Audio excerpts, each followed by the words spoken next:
They said the Duke of Blackthorn was a monster who lived in darkness. They said he'd break her before the month was out. Lyra Vale stood at the altar, hands trembling, sold like livestock by the stepmother who'd stolen everything, and now she belonged to a man who couldn't even see her face. But when Alistair Thornwick spoke his vows in that cold, precise voice, when his unseeing eyes turned toward her with unnerving accuracy, she realized something far more terrifying. He didn't need sight to destroy her. He just needed to exist. Will she survive in a world that wants her gone? Watch until the end to find out, and tell us in the comments what city you're watching from. Hit that like button if you're ready for a story about a woman who refused to disappear. The carriage wheels ground through mud like bones cracking under boot heels. Rain hammered the roof in waves, each gust rocking the small compartment until Lyra thought she might vomit from more than just fear. She pressed her forehead against the cold glass, watching the countryside blur into shadow. 3 hours ago, she'd had a name. A home. Now she had a contract signed in her stepmother's looping script and a wedding dress that smelled like camphor and someone else's desperation. Stop fidgeting. The voice came from across the carriage. Mrs. Winters, her stepmother's most loyal hound, sat with her spine rigid as iron, eyes fixed on Lyra like she might bolt at any second. The older woman's mouth was a knife slash of disapproval. I wasn't... You were. You've been picking at that hem for the last hour. Do you want to arrive looking like a street urchin? Lyra's fingers stilled on the white silk.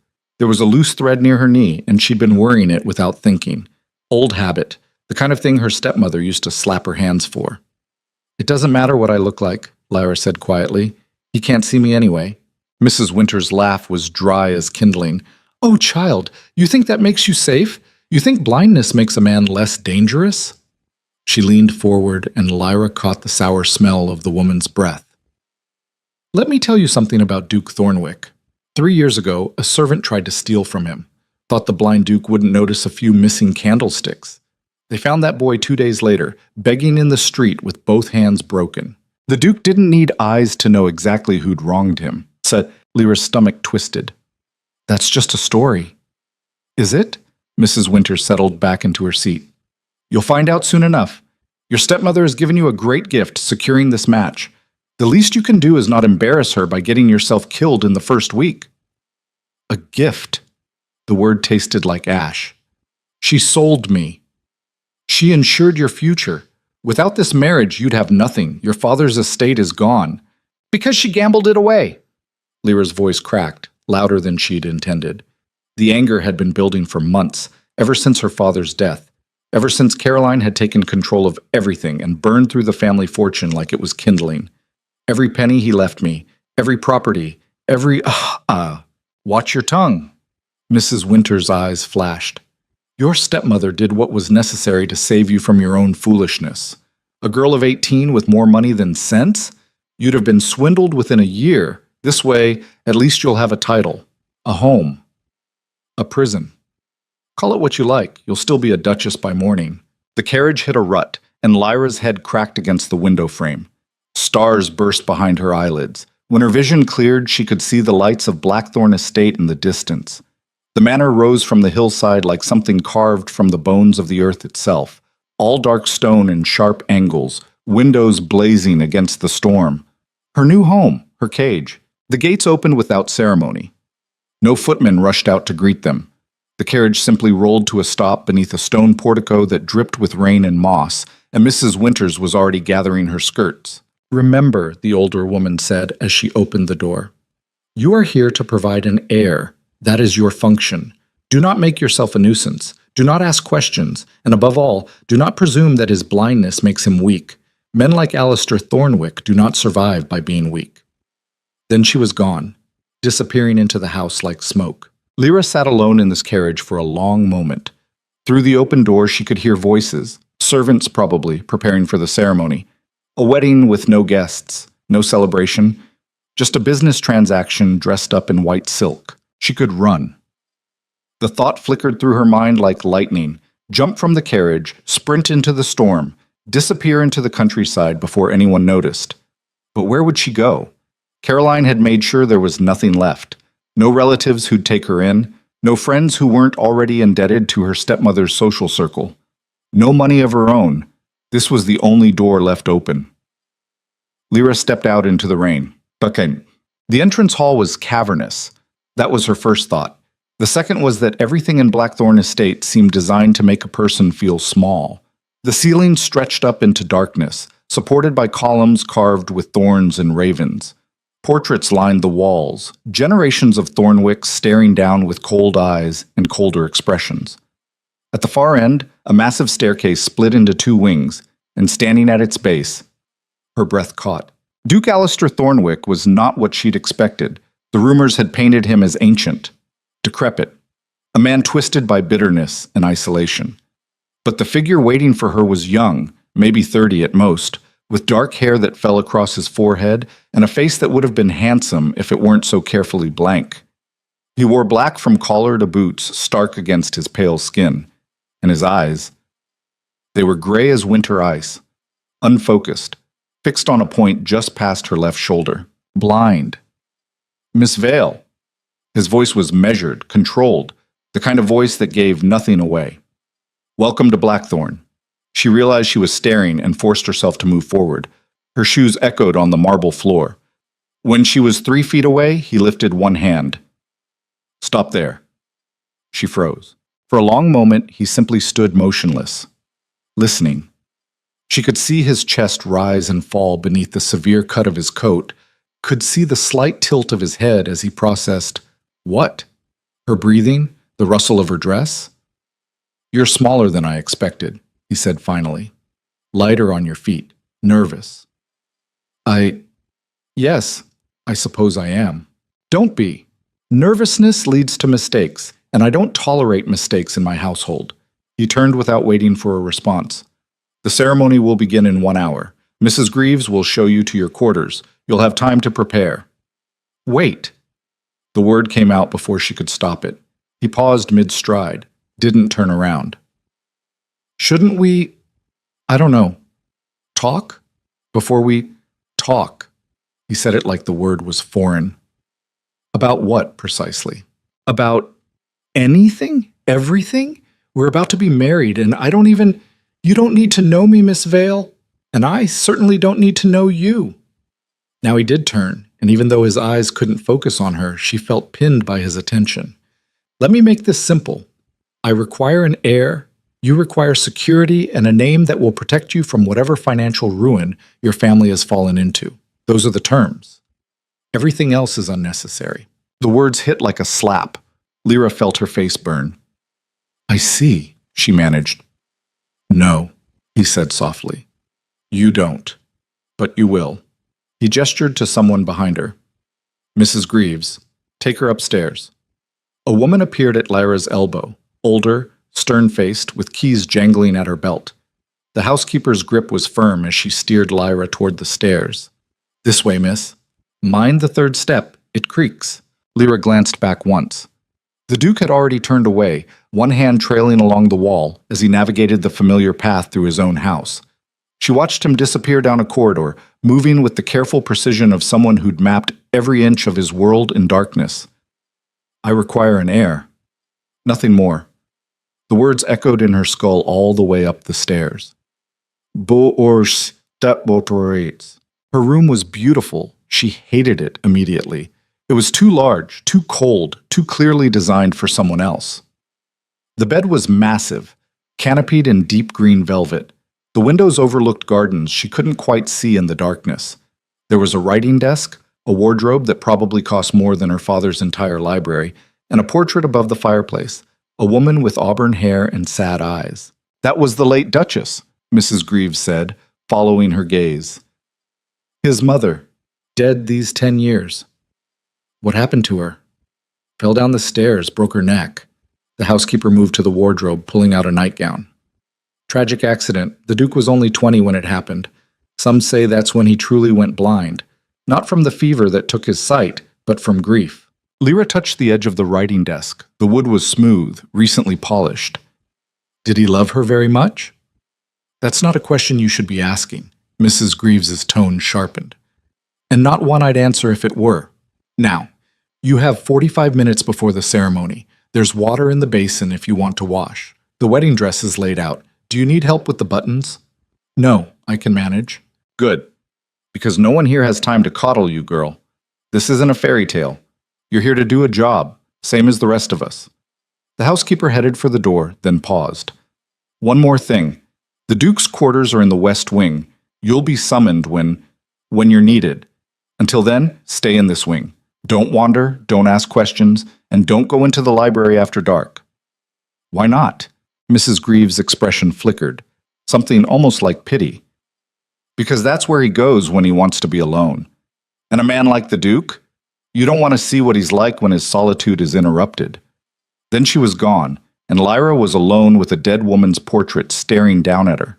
She sat on the edge of the bed, hands folded in her lap, and tried very hard not to cry. This was it. This was her life now. Married to a stranger who couldn't see her and didn't want to know her. Trapped in a house full of shadows and secrets, with a stepmother back in London probably already spending whatever bride price she'd negotiated. I require an heir. Nothing more.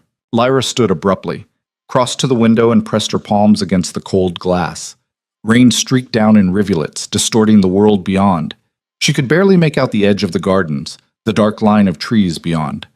Somewhere in this house was a man who'd learned to navigate without sight, who'd survived loss and isolation and God knew what else, who'd agreed to marry a woman he'd never met because he needed something from her. And she? She was the girl who'd been sold to him like livestock, but she wasn't going to break. That much she promised herself. Whatever happened in this marriage, whatever cold, clinical arrangement he wanted to make of it, she would survive. She would find a way to matter even if he never saw her, especially because he never would. The ceremony was brutal in its simplicity. No flowers, no music. Just a minister who looked like he wanted to be anywhere else, standing in what must have been a chapel but felt more like a crypt. The room was small, windowless, lit by candles that cast more shadow than light. Alistair was already waiting when she arrived, standing at the altar with his hands clasped behind his back. He'd changed into formal attire, still black, but with silver embroidery at the cuffs that caught the candlelight. His expression was as blank as before. "Begin," he said when she stopped beside him. The minister cleared his throat. "We are gathered here." "The short version," Alistair interrupted, "we both know why we're here." A pause. Then, "Very well. Do you, Alistair James Thornwick, Duke of Blackthorn, take this woman as your lawfully wedded wife?" "I do." "And do you, Lyra Catherine Vale, take this man as your lawfully wedded husband?" Lyra's throat was dry as sand. She could feel Alistair beside her, tall and still as a grave marker, could hear his breathing, slow, controlled, completely calm, as if this meant nothing to him. Maybe it didn't. "I do," she whispered. "Then by the power vested in me, I pronounce you man and wife." The minister snapped his book shut. "You may. Well, God bless you both."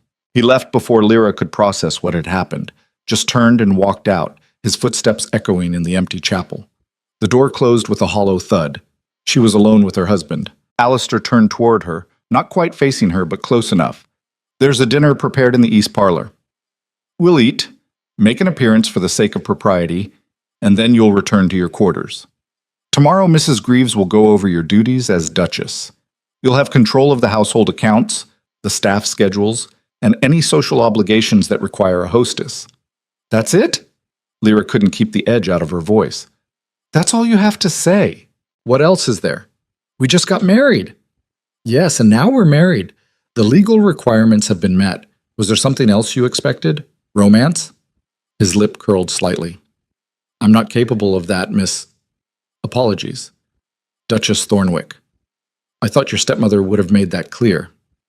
"She made a lot of things clear. What she didn't mention was that I'd be marrying a statue." Silence. Then Alistair's expression shifted, just slightly. A crack in the mask. "Careful," he said softly. "You've been in this house for less than 2 hours, and already you think you understand me. That's a dangerous presumption. Then help me understand. Tell me something, anything, about who you are. Why? So you can feel better about this arrangement? So you can pretend we're something other than what we are." He moved closer, and Lyra's instinct was to step back, but she forced herself to hold her ground. "I'll save you the trouble. I'm a man who lost his sight at 17 and spent the next decade learning to survive in a world designed for the sighted. I have no patience for sentimentality, no interest in companionship, and no desire to know what you look like or what you dream about at night. You are here to continue my family line. That is the extent of our relationship. And if I refuse, the words came out before she could stop them. Alistair went very still. Refuse? To be just a broodmare. What if I want more than that? For a long moment, he didn't respond. Then he smiled, and it was the most terrifying expression she'd seen yet. Then you'll learn very quickly that what you want is irrelevant, he said. Welcome to Blackthorn, Duchess. I hope you survive it. He walked past her, one hand trailing along the wall, and disappeared into the corridor beyond. Lyra stood alone in the chapel, her wedding dress suddenly feeling like a shroud. She didn't go to dinner.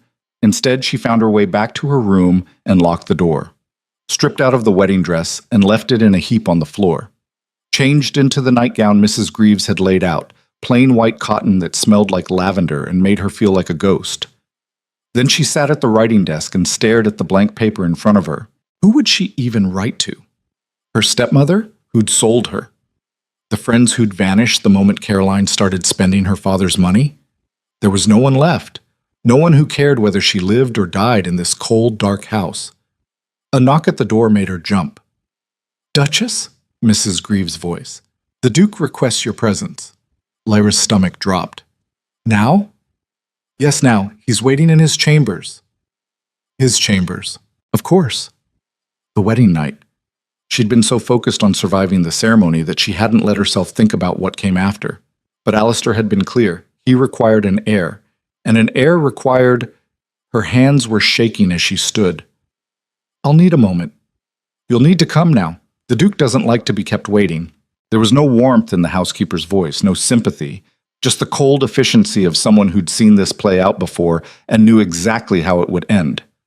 Lyra wrapped a robe around herself and followed Mrs. Greaves into the corridor. The walk to the West Wing felt like a death march. They passed through hallways lined with more portraits, more shadows. The house creaked and settled around them, and Lyra found herself counting her steps, anything to keep from thinking about what was waiting at the end of this journey. Mrs. Greaves stopped at a heavy oak door, knocked twice. Enter. The housekeeper pushed the door open and gestured for Lyra to go ahead. Then she left, her footsteps fading back down the hall, and Lyra was alone in the threshold of her husband's bedroom. It was darker here. A single lamp burned on the nightstand, casting long shadows across walls lined with bookshelves. The bed was massive, larger even than the one in her room, and Alistair was sitting on the edge of it, still fully dressed, his hands folded in his lap. He tilted his head when she entered. Close the door. She did. The lock clicked into place, loud as a gunshot. Come here. Lyra forced herself to move forward. Her bare feet were silent on the carpet. When she was close enough, Alistair reached out, not blindly, but with eerie precision, and caught her wrist. His grip was firm, not painful, but absolute. Do you understand what happens now? He asked. Yes. Good. Then we can proceed without unnecessary complications. He pulled her closer, and she could smell cedar and something darker beneath it. Smoke, maybe, or old leather. I won't hurt you more than necessary. This is a transaction. The faster we complete it, the faster you can return to your own quarters. Lyra's throat closed. She wanted to scream, wanted to rip her hand away and run back to her room and lock herself in forever. But where would that leave her? Still trapped? Still powerless? Still at the mercy of a man who saw her as nothing more than a means to an end? I require an heir, nothing more. No, she heard herself say. Alistair's grip tightened. What? I said no. The words came out stronger this time. I won't. I can't. Not like this. You don't have a choice. I do. I have this choice at least. You want an heir? Fine, but not tonight. Not when you can't even... Her voice broke. Not when you look at me like I'm a problem to solve instead of a person. For a long moment, Alistair didn't move. Then, slowly, he released her wrist. A person, he repeated. Is that what you think you are to me? I don't know what I am to you. You won't tell me anything. You won't. I'll tell you exactly what you are. His voice was cold as winter. You're the solution to a problem. The Thornwick line requires continuation, and I require a wife who can provide that without complication. Your stepmother was eager to be rid of you, and I needed someone who wouldn't ask questions or make demands. That's all this is. All it will ever be. Tears burned in Lyra's eyes, but she refused to let them fall. Then you married the wrong woman. Because I will ask questions, and I will make demands. And if you think I'm going to spend the rest of my life being nothing more than breeding stock, you're mistaken. She expected rage, expected him to grab her again to force the issue. But Alistair just sat there, his unseeing eyes fixed somewhere past her shoulder, and after a moment he laughed. It was a terrible sound, bitter and sharp. You have spirit, he said. I'll give you that. It won't last, but it's interesting, for now. He stood, and Lyra had to fight the urge to back away. Go back to your room, Duchess. We'll revisit this conversation when you've had time to understand your situation more clearly. My situation is perfectly clear. Is it? He moved past her, heading for the door, opened it with perfect precision despite the darkness. You think you have power here because you can refuse me one night. You think that makes you brave. He paused in the doorway, his profile sharp in the lamplight. But every day you don't give me what I need is another day closer to me finding a solution that doesn't require your cooperation. Think about that while you're alone in your comfortable room, eating food paid for by my estate, wearing clothes purchased with my money. You have nothing, Lyra. Nothing but what I allow you to have. Then he was gone. Lyra stood in the empty bedroom, her whole body shaking, and finally, let the tears fall. She didn't sleep that night. Instead, she lay in her bed and stared at the ceiling, listening to the house settle and creak around her. Every sound made her flinch. Every shadow looked like someone standing in the corner, watching. You have nothing but what I allow you to have. He was right. That was the worst part. She was completely dependent on him, for food, shelter, even the clothes on her back. And he knew it. He'd laid it out with brutal clarity, making sure she understood exactly how powerless she was. But he'd also let her leave. That thought kept circling back. He could have forced the issue, could have taken what he wanted regardless of her protests. Men did that all the time, especially to wives who had no legal recourse, no family to defend them. But Alistair had simply let her go. Why? Was it truly about control? About making her understand her place before proceeding? Or was there something else beneath that cold exterior? Some remnant of humanity that stopped him from crossing that particular line? Lyra rolled onto her side, pulling the blankets up to her chin. The room was freezing despite the fire in the hearth. Everything in this house was cold. Cold stone, cold floors, cold husband who spoke to her like she was a ledger entry. I require an heir, nothing more. Fine. If that was all he wanted from her, then she'd find a way to make herself invaluable in other ways. He'd mentioned household accounts, staff schedules, social obligations. Those weren't nothing. They were responsibilities. Power, in a different form. If she couldn't be his equal as a wife, maybe she could become indispensable as a duchess. The thought crystallized as dawn broke through the windows. Lyra sat up, exhaustion pulling at her bones, but her mind was clearer than it had been since the carriage ride. She wasn't going to break. She wasn't going to disappear into the shadows of this house and let Alistair Thornwick treat her like furniture. She was going to survive. And if she was very lucky, if she played this correctly, she might do more than just survive. She might actually matter. Mrs. Greaves arrived at 7 o'clock sharp, carrying a breakfast tray and an expression that suggested she'd already heard about last night. The Duke has requested you join him in his study at 9, the housekeeper said, setting the tray on the writing desk. He'll be going over the estate ledgers with you. I suggest you eat quickly and dress appropriately. Appropriately how? Like a duchess, not a girl playing dress-up. Mrs. Greaves opened the wardrobe and pulled out a deep blue gown with severe lines and minimal ornamentation. This should do. It was his mother's. You're about the same size. Lyra stared at the dress. He wants me to wear his dead mother's clothes? He wants you to look the part. The dress is perfectly serviceable and saves the expense of a new wardrobe. The housekeeper laid it across the bed. Unless you'd prefer to meet him in your nightgown. There was a challenge in her voice. A test.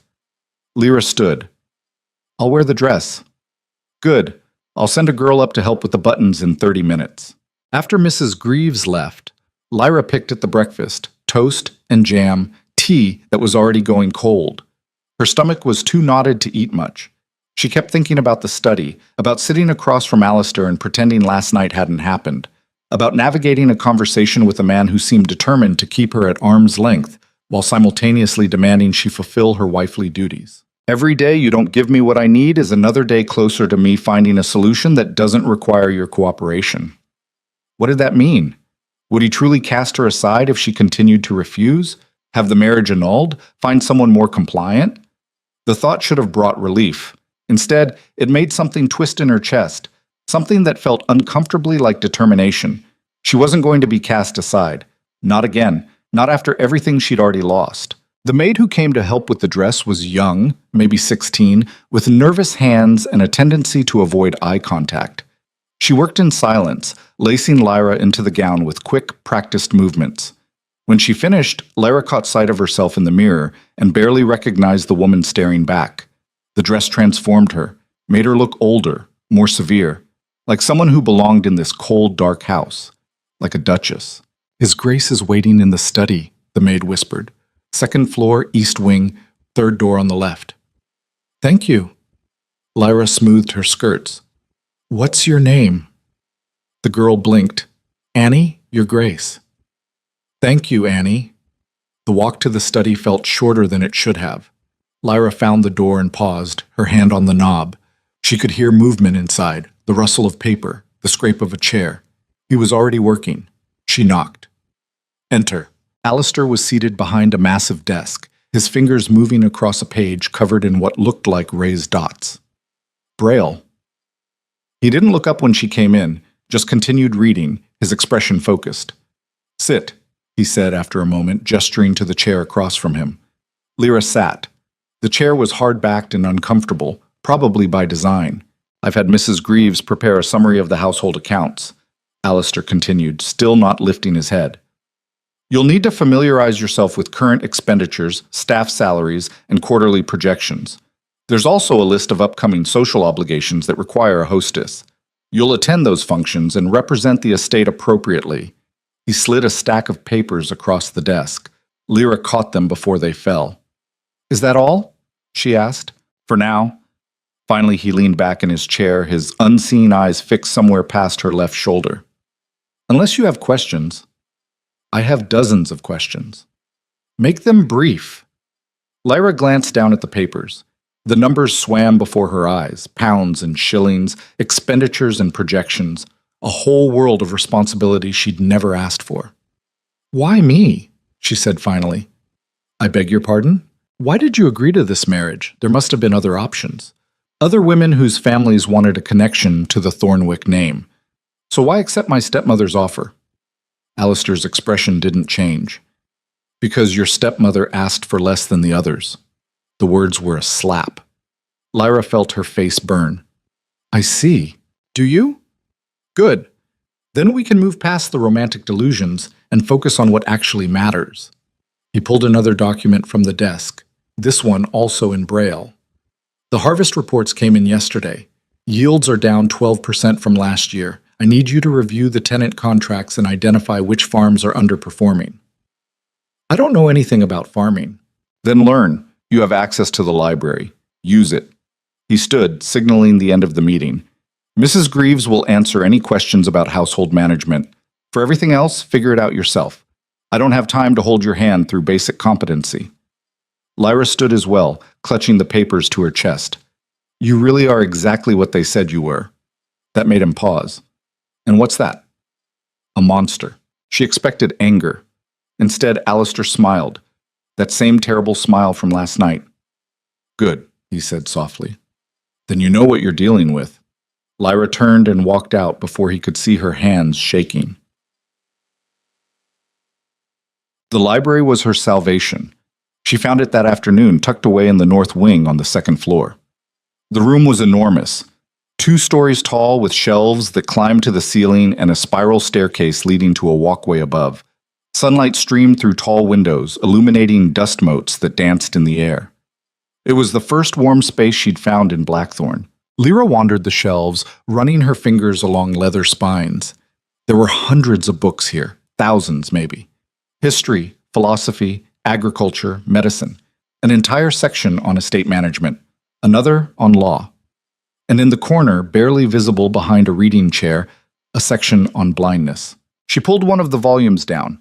On the Education and Employment of the Blind, read the title, published 15 years ago. The pages were worn, annotated in tight, angular handwriting. Alistair's notes, probably. She flipped through, reading his comments in the margins. Impractical, patronizing nonsense. This assumes dependency. Incorrect. He'd been teaching himself, learning to navigate a world that wasn't built for him, and from the evidence in these books, he'd been doing it alone. Lyra replaced the volume and moved to the estate management section. If Alistair wanted her to learn about farming, fine. She'd learn. She'd learn everything. Every aspect of running this estate, managing the household, navigating the social obligations he clearly despised. She'd make herself indispensable. The first book she pulled was a treatise on crop rotation. Dense, technical, boring as hell. She settled into the reading chair and started working through it anyway. Hours passed. The sun moved across the windows. A maid came in at some point with tea and sandwiches, setting them down without a word. Lyra barely noticed. She was deep in a chapter on soil composition when she heard footsteps on the stairs. She looked up. Alistair stood in the doorway, one hand on the frame. He'd changed since this morning, or maybe he always wore black. His hair was disheveled, like he'd been running his hands through it. "I didn't realize you were here," he said. "Mrs. Greaves said the library was available." "It is. I just—" He trailed off, frowned. "You've been here for 5 hours. How did you— The servants report to me. They mentioned you hadn't left since lunch." He moved into the room with that same careful precision, his fingers trailing along the bookshelf nearest the door. "What are you doing?" Lyra held up the book. "Learning about crop rotation. You said to figure it out myself." For a moment, Alistair didn't respond. Then he crossed to the chair opposite hers and sat down. Not close enough to touch, but close enough that she could see the lines of exhaustion around his eyes. "That's Kellerman's work," he said. "Published in 1801. His theories on nitrogen fixation were revolutionary at the time, but they're outdated now. You want Morrison's modern agricultural practices. Third shelf from the top, east wall." Lyra stared at him. "You've memorized the library? I live here. What else am I supposed to do?" He leaned back, closing his eyes. "How far did you get?" Chapter 4, the part about legumes. Kellerman overemphasizes legumes. Morrison has a more balanced approach. A pause. "You should also read Henderson's Tenant Management. It'll help with the contract review I mentioned." "Thank you." "Don't thank me. I'm not being helpful. I'm preventing you from wasting time on obsolete information." But his voice had lost some of its edge. He sounded tired. Just tired. Lyra set the book aside. "Can I ask you something?" "You're going to regardless." "Why do you hate this so much?" Alistair's eyes opened. "Hate what?" "All of it. The marriage, me, the idea of having someone else in your space." She gestured around the library. "This is the first time you've spoken to me like I'm not an inconvenience, and it's only because I'm doing something you care about. So what is it? What makes the thought of a wife so unbearable?" He was quiet for a long time, long enough that Lyra thought he wasn't going to answer. Then, "Because the last person I let close destroyed me." The words were barely above a whisper. Lyra had to lean forward to catch them. "What happened?" "That," Alistair said, standing abruptly, "is none of your concern. Learn what you need to learn, Duchess. But don't mistake functional conversation for intimacy. We're not friends. We're not companions. We're two people trapped in an arrangement neither of us wanted." He turned toward the door. "I'll have Morrison's book sent to your room." Then he was gone, leaving Lyra alone with the dust motes and the growing certainty that her husband was more than just cold. He was broken. And somewhere beneath that armor of ice and control was a man who'd been hurt badly enough to never want to feel anything again. Busket. 3 days passed in a blur of paperwork and silence. Lyra threw herself into learning the estate. She read Morrison's book cover to cover, made notes on tenant contracts, identified the 3 farms that were dragging down the overall yield.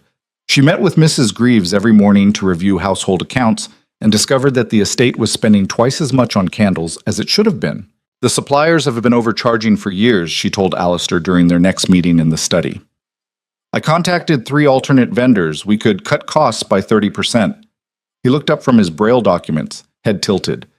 You renegotiated supplier contracts in 3 days? Is that a problem? No, it's... He paused. Efficient. It was the closest thing to a compliment she'd gotten. Lyra tried not to let it matter, but it did.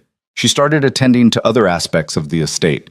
The gardens were overgrown, the staff overworked and underpaid. There were leaks in the east wing that hadn't been repaired in months. The tenants were behind on rent, not because they couldn't pay, but because the collection system was disorganized chaos. Lyra fixed what she could, made lists of what she couldn't, started to understand the shape of Blackthorn. Not just the physical house, but the ecosystem of people and systems that kept it running. And every evening, she returned to the library. Sometimes Alistair was there, sometimes he wasn't. When he was, they maintained a careful distance, her in the reading chair, him at the desk near the window. They didn't speak much, but occasionally he'd make a comment about whatever book she was reading, and she'd respond, and for a few minutes it would feel almost normal. Almost like they were 2 people who might, someday, be able to stand each other. Then he'd leave, and the moment would shatter. On the 4th day, a letter arrived. Mrs. Greaves brought it to Lyra's room with breakfast, her expression grim. This came by messenger this morning, from London. Lyra recognized the handwriting immediately. Caroline's looping, elegant script. She didn't want to open it, didn't want to read whatever poison her stepmother had decided to send, but ignoring it felt like weakness. She broke the seal. Dearest Lyra, I hope this letter finds you well settled in your new home. I wanted to reach out personally to ensure you understand the fortunate position you now occupy. The Duke of Blackthorn is a man of considerable standing, despite his limitations. You would do well to remember that this marriage is a gift, one that many young women would have killed for. I've taken the liberty of informing our mutual acquaintances about your new circumstances. They're all quite envious, I assure you, though there have been some questions about the Duke's health and capabilities. I've done my best to deflect such inquiries, but you know how society talks. Do write soon and let me know how you're managing. And please, don't forget to send word when you've successfully produced an heir. It would put so many concerns to rest. With love, Caroline. Lyra crumpled the letter in her fist. Bad news? Mrs. Greaves asked. Just my stepmother reminding me why I left London. Lyra tossed the letter into the fire, watched it curl and blacken. Have there been rumors about the Duke? The housekeeper's expression went carefully blank. There are always rumors about the Duke.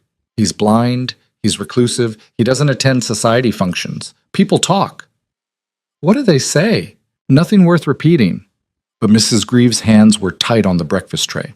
If you're asking whether the ton gossips about his marriage prospects and his ability to fulfill certain expectations, then yes, they do. They always have. His ability to fulfill certain expectations. Lyra's stomach turned. They think he's incapable? They think a lot of things, most of them cruel. Mrs. Greaves set the tray down with a sharp click. The Duke doesn't help matters by refusing to defend himself. He just lets them talk, lets them think whatever they want. Why? Because he doesn't care what they think. He cares about this estate, about maintaining his family's legacy, and about being left alone. Everything else is noise. After the housekeeper left, Lyra sat at the writing desk and stared at her reflection in the window glass. She looked different now, thinner, maybe, more severe, like Blackthorn was carving her into something new. They're all quite envious, I assure you. Caroline was already spinning the narrative, already turning this disaster of a marriage into social currency. And if Lyra didn't produce an heir quickly enough, her stepmother would start spreading different stories. Stories about Alistair's limitations. Stories that would damage his reputation and his family's standing. She couldn't let that happen. Not because she cared about Caroline's opinion, but because she was starting, just barely starting, to understand that Alistair's coldness wasn't cruelty. It was armor. Protection against a world that had judged him, dismissed him, and discarded him because of something he couldn't control. and she'd be damned if she'd let her stepmother add to that weight.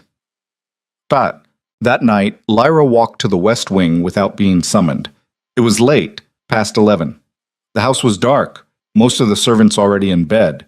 She moved through the corridors by candlelight, her heart hammering against her ribs. This was insane, foolish. Alistair had made his position clear. He didn't want intimacy, didn't want connection. He wanted an heir and nothing more. But if she didn't do this on her own terms, it would happen eventually on his, and she'd rather walk into the fire than be dragged. She knocked on his door. Silence. Then, "Who is it?" "Lyra." A longer pause. "It's late." "I know. Can I come in?" The door opened. Alistair stood there in shirt sleeves, his hair disheveled, a book in one hand. He looked younger like this, less like a duke and more like a man who'd been caught off guard. "What do you want?" he asked. Lyra stepped past him into the room. It looked the same as it had 4 nights ago, dark, lined with bookshelves, dominated by that massive bed. But now she noticed the details: the stack of Braille volumes on the nightstand, the worn chair by the fireplace, the way everything was precisely arranged, nothing out of place. His world, mapped in darkness. "I got a letter from my stepmother," she said. Alistair closed the door. And she's already spreading rumors. About you. About us. About whether or not this marriage is legitimate. Lyra turned to face him. "I won't let her do that to you." "How noble." His voice was flat.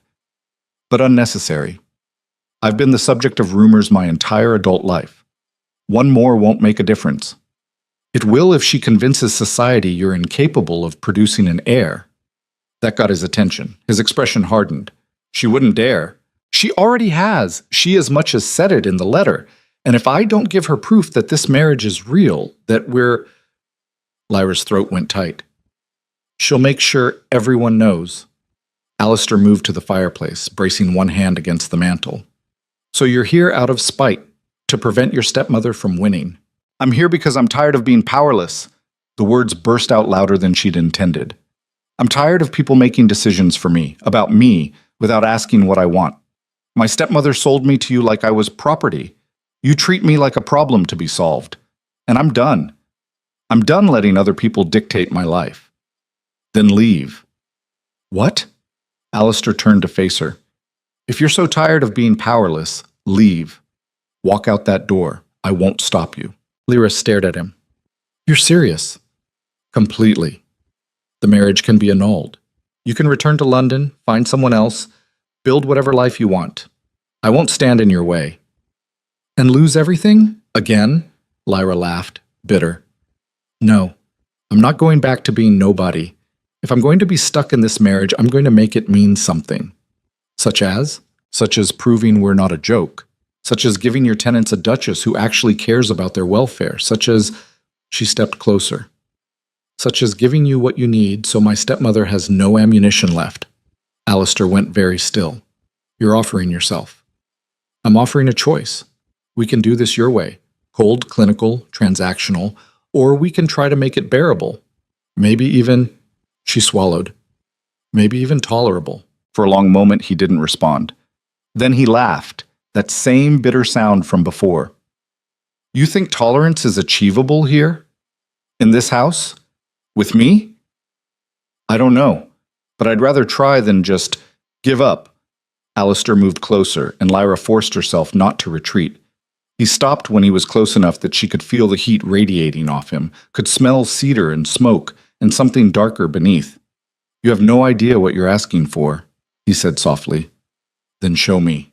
His hand came up, fingers brushing her jaw, not groping, just touching, mapping the shape of her face with careful precision. "You're afraid," he murmured. "I can hear it in your breathing." "Yes." "Good. Fear means you're not stupid." His thumb traced her lower lip. "I'm not a good man, Lyra. I'm not kind. I'm not gentle. The only thing I can offer you is honesty, and the honest truth is that I will never love you. I will never be the husband you deserve." "I know. Do you?" His hand dropped. "Then why are you still here?" "Because nowhere else wants me." And because, she took a breath, because I think you're lying. About what? About not being capable of more than this. She gestured between them.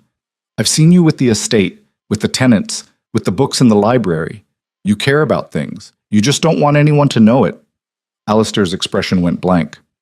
Get out. No. I said get out. Make me. They stood frozen like that, two people locked in a battle neither of them knew how to win. Then Alistair turned away, his shoulders rigid. Leave, Lyra. Before I do something we'll both regret.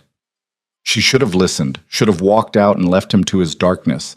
Instead, she closed the distance between them and put her hand on his arm. I'm not leaving, she said quietly. Not tonight. Not tomorrow. You're stuck with me, Alistair. So we can keep fighting or we can figure out how to survive each other. Your choice. For a long moment he didn't move. Then his hand covered hers, not pulling away, just holding. You're going to regret this, he whispered. Probably. I can't give you what you want. I don't even know what I want yet, so that makes two of us. He turned and his unseeing eyes found hers with unnerving precision. I don't know how to do this. Any of this. Neither do I. Lyra's voice shook. But maybe we can figure it out together.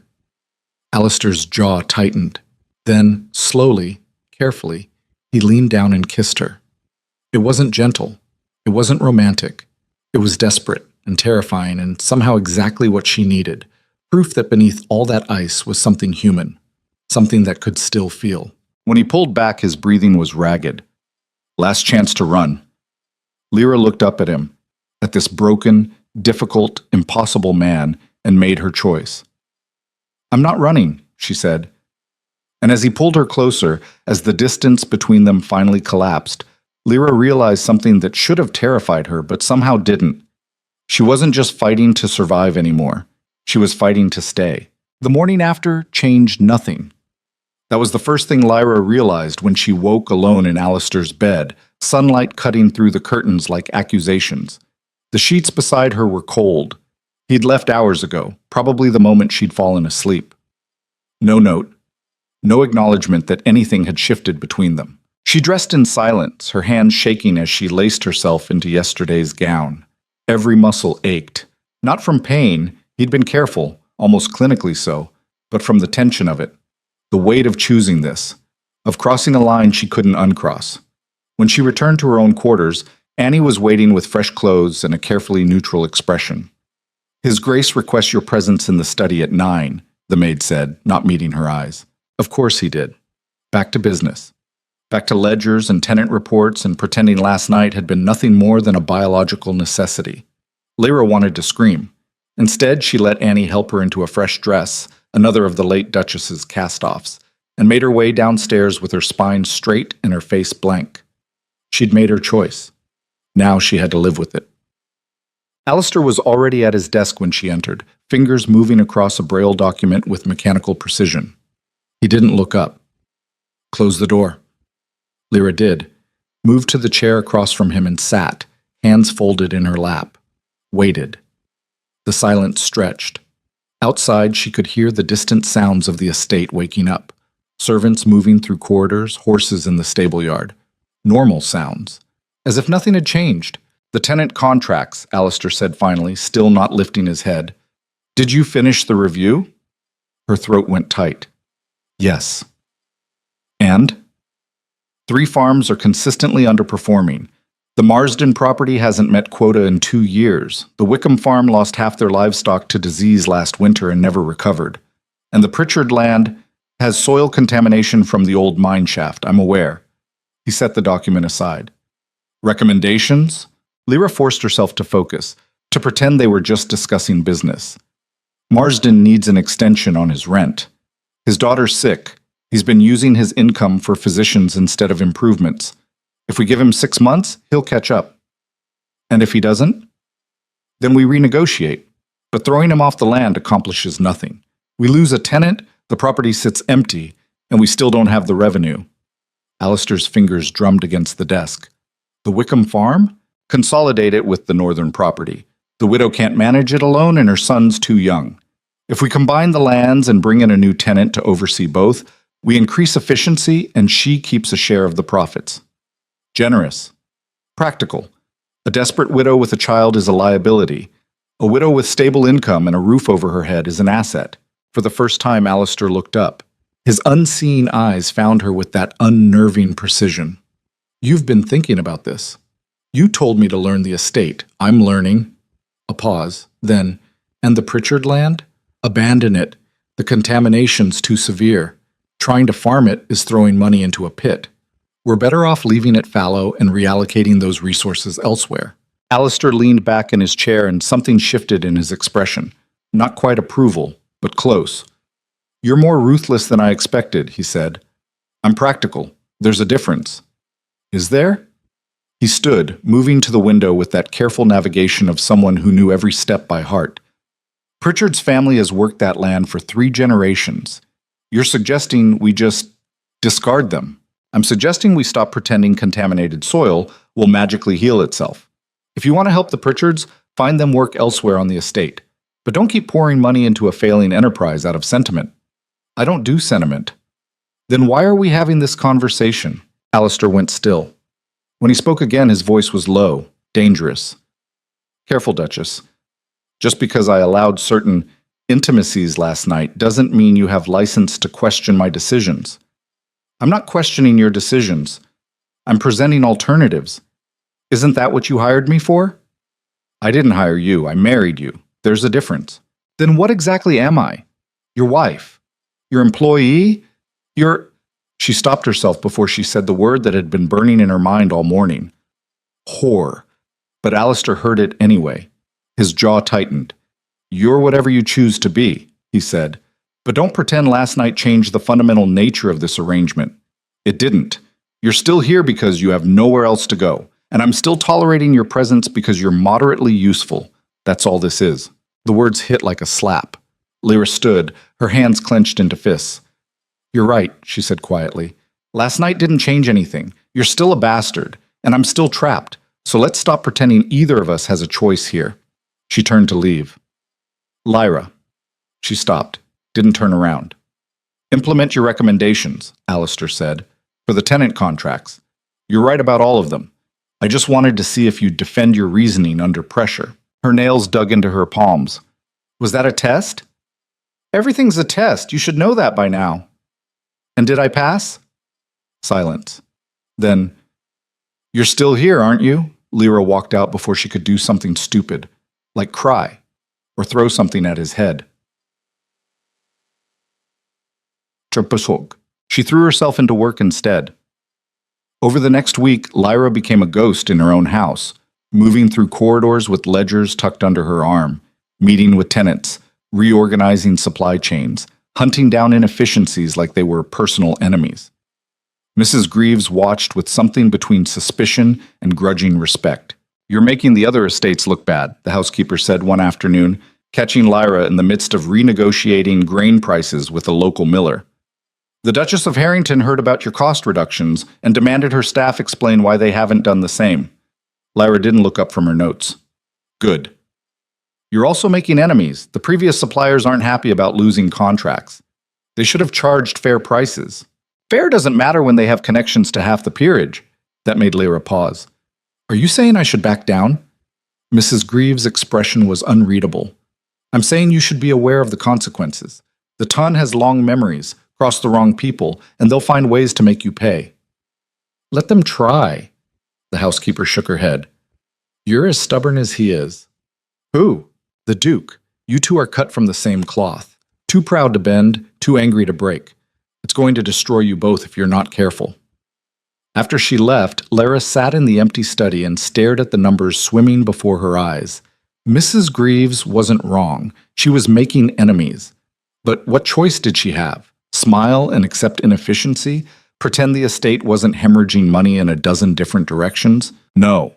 If she was going to be trapped here, she'd at least make it mean something, even if it meant fighting the entire world to do it. Bushang. Alistair avoided her. That became clear by the end of the first week. He stopped requesting her presence in the study. Stopped appearing in the library at night. The only time she saw him was at dinner, cold, formal affairs where they sat at opposite ends of a table built for 20 and pretended to eat while servants hovered in the background. The conversations were surgical, efficient, bloodless. The Marsden extension has been granted. Good. The Wickham consolidation is complete. Fine. The harvest projections are up 3%. Acceptable. Never once did he acknowledge what had happened between them. Never once did he ask how she was managing, if she needed anything, if the work was too much. He just existed. A cold, distant presence that she orbited without ever touching. It should have been a relief. Instead, it made her furious. On the 8th night, Lyra abandoned her room and went to the West Wing uninvited. She didn't knock, just opened his door and walked in like she had every right to be there. Alistair was at his desk, reading. He didn't look surprised. "Did you need something?" he asked. "Yes, an explanation." "For?" "For this." Lyra gestured between them. "For the fact that you've been avoiding me for over a week, for treating me like a servant instead of your wife. You are a servant. We've established that." "No, you established that. I never agreed." Alistair set his book down with deliberate care. "What exactly do you want from me, Lyra? Gratitude? Affection? Some declaration that you've become indispensable?" He stood, and even though he couldn't see her, she felt the weight of his attention like a physical thing. "You're useful. I've acknowledged that, but don't mistake utility for importance." "Why are you like this?" "Like what?" "Like a man who's determined to make everyone around him miserable, including yourself." His expression went glacial. "Get out." "No." "I said, I heard you, and I'm staying." Lyra moved closer, her heart hammering. "You want to know what I think? I think you're terrified." "Of you, hardly." "Not of me. Of this. Of letting anyone close enough to matter. Because the last time you did, careful." The word was a whip crack. "You don't know what you're talking about." "Then tell me. Tell me what happened that made you like this." "Why? So you can pity me? So you can think you understand?" Alistair's voice dropped to something dangerous. "I don't need your understanding, Lyra. I don't need anything from you except the one thing you failed to provide." The words gutted her. "We slept together. Once. 8 days ago. That's hardly sufficient. You haven't touched me since. Because I gave you a choice. You could have come to me. You didn't." Lyra's hand shook. "You made it very clear that night meant nothing to you. That I meant nothing. Why the hell would I? Because that's the arrangement." Alistair moved toward her, and she backed up instinctively until her shoulders hit the wall. He stopped inches away, bracing one hand beside her head. "You want honesty? Fine. Here's the truth. I don't know how to want you without hating myself for it. I don't know how to need someone without it becoming a weapon they can use against me. So yes, I avoid you. Yes, I treat you like an employee. Because the alternative is admitting that you've gotten under my skin, and I can't afford that." His breath was warm against her face. She could smell cedar and smoke, and beneath it, something raw, desperate. "You're under my skin too," she whispered. "I know." "Then why?" "Because skin heals. Wounds close. If we keep this clinical, keep it transactional, we both survive. But if we—" He stopped, stepped back abruptly. "You should leave." "I don't want to." "Lyra, shit!" "I don't want to leave, and I don't want to keep pretending this is just business. I want—" Her voice cracked. "I want you to look at me like I matter. I can't look at you at all." "You know what I mean." Alistair turned away, one hand pressed against the desk like he needed it for balance. "What you're asking for, I can't give it to you." "Why not?"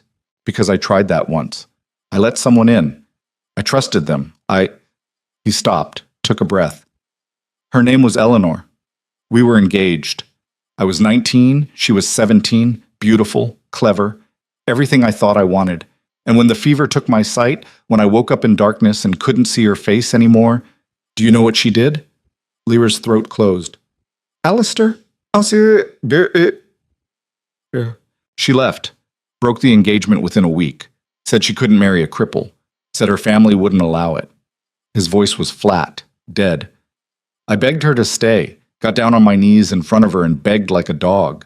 And she looked at me with those perfect blue eyes I'd never see again, and laughed. I'm not her.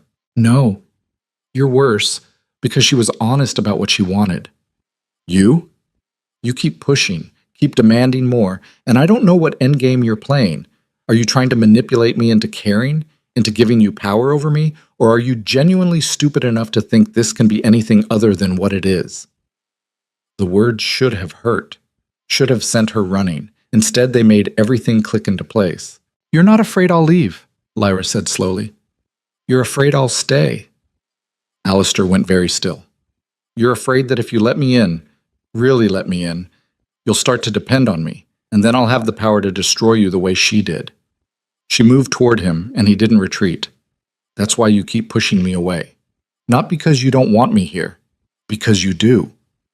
You don't know what you're talking about. Don't I? She was close enough now to see the tension in his jaw, the white-knuckle grip he had on the desk.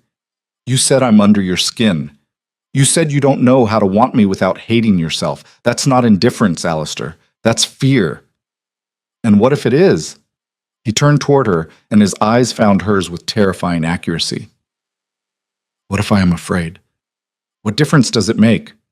I'm still broken, still blind, still incapable of giving you anything resembling a normal marriage. I never asked for normal. I asked to matter. You do. The admission seemed to tear out of him. You do matter, and I hate it. I hate that I listen for your footsteps in the hall. I hate that I've memorized the sound of your breathing. I hate that when you don't come to dinner, I notice. Because noticing means caring, and caring means weakness, and I can't— His voice broke. I can't be weak again. Not for you. Not for anyone. Lyra reached up and cupped his face between her hands. He flinched but didn't pull away.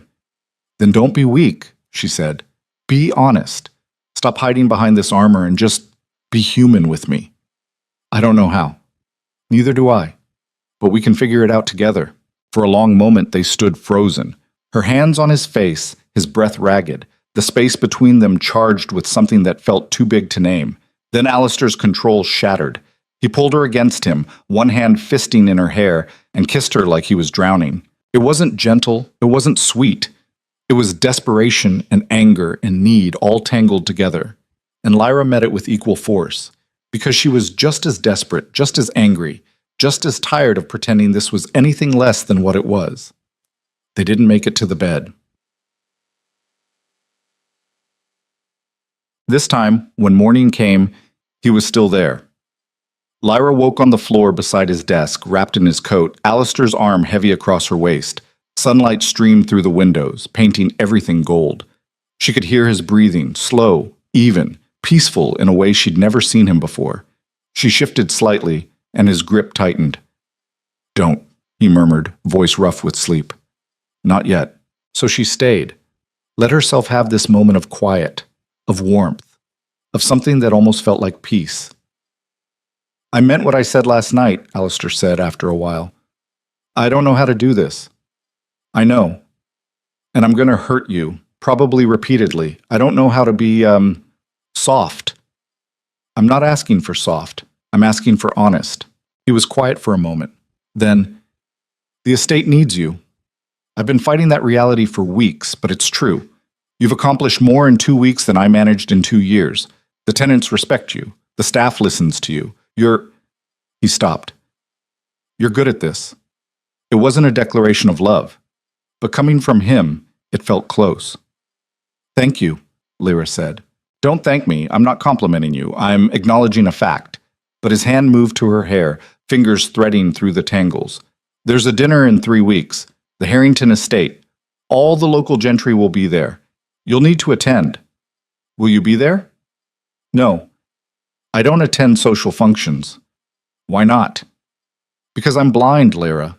Because watching me navigate a room full of people who think I'm half a man is no one's idea of entertainment. She turned in his arms, forcing him to face her even if he couldn't see. What if I need you there? You don't.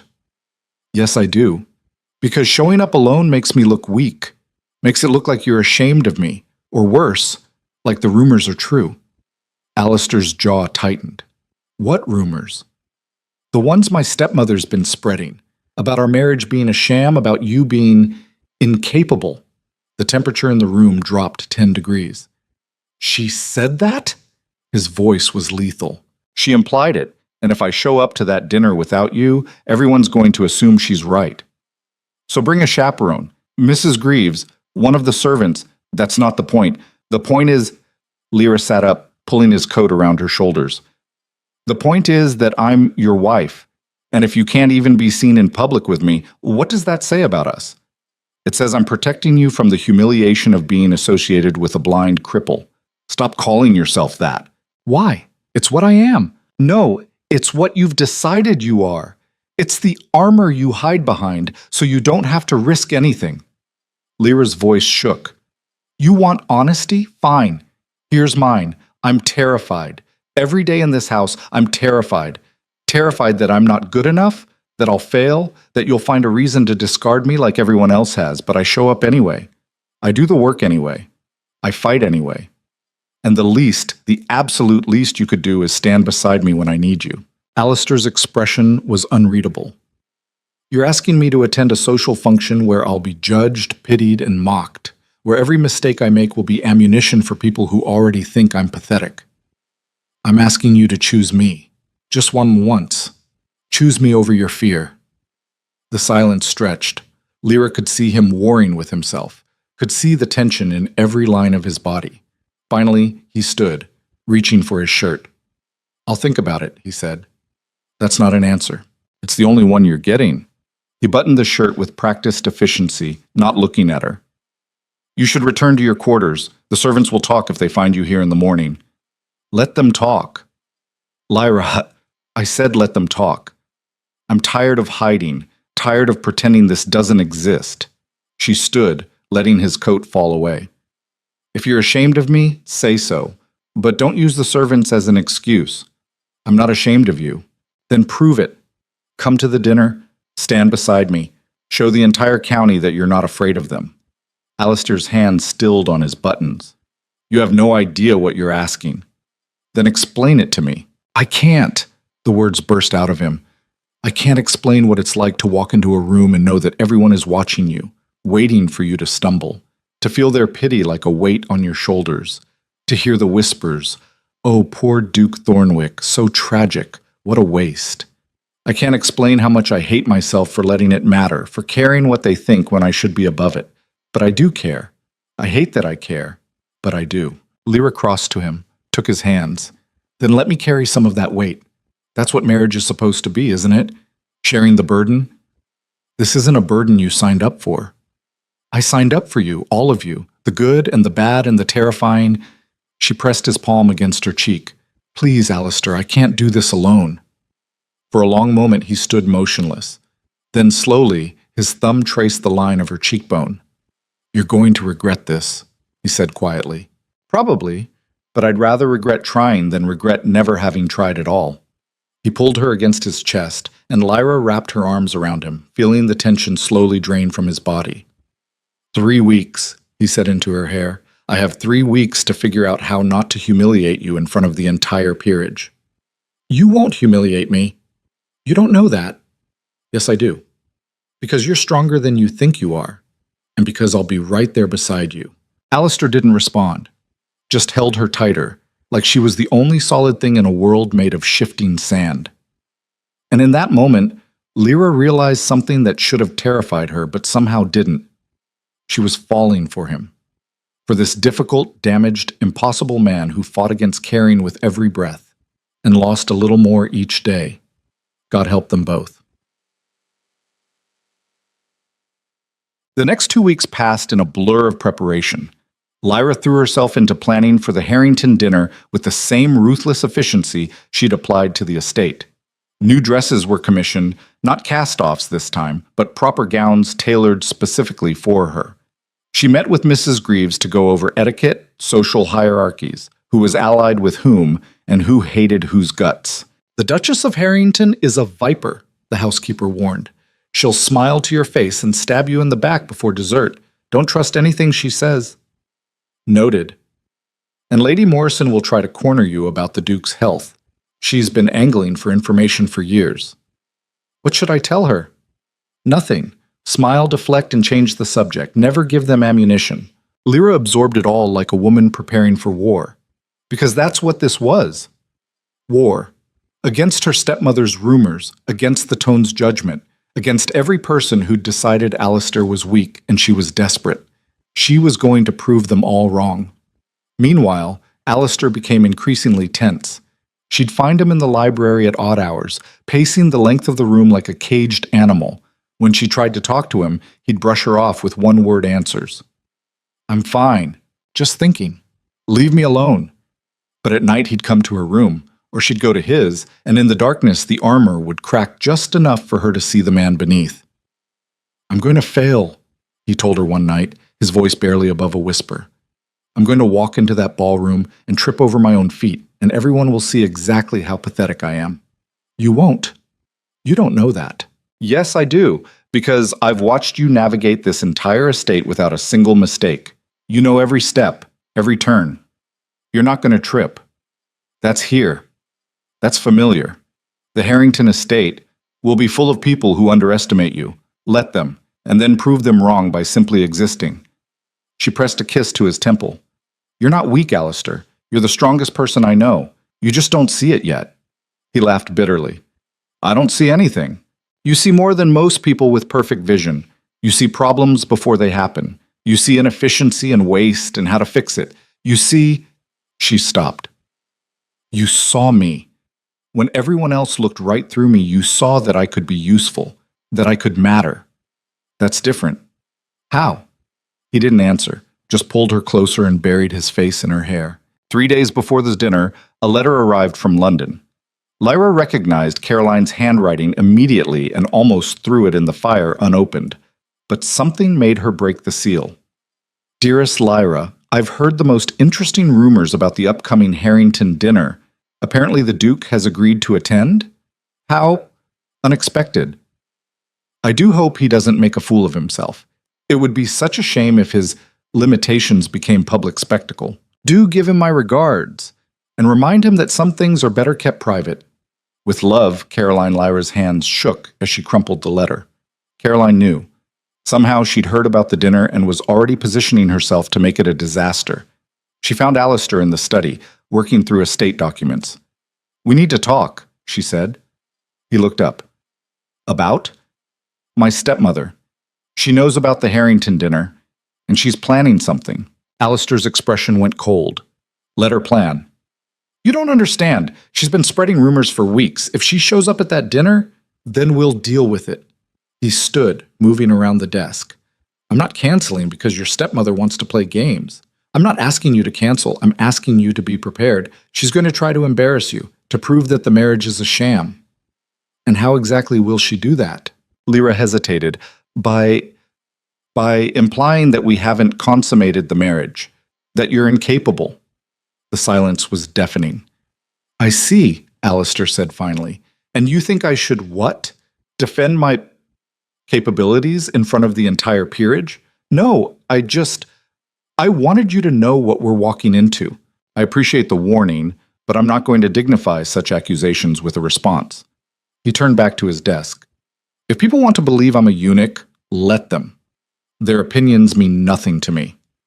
"They should, because those opinions affect the estate, the tenants, our reputation." "Our reputation."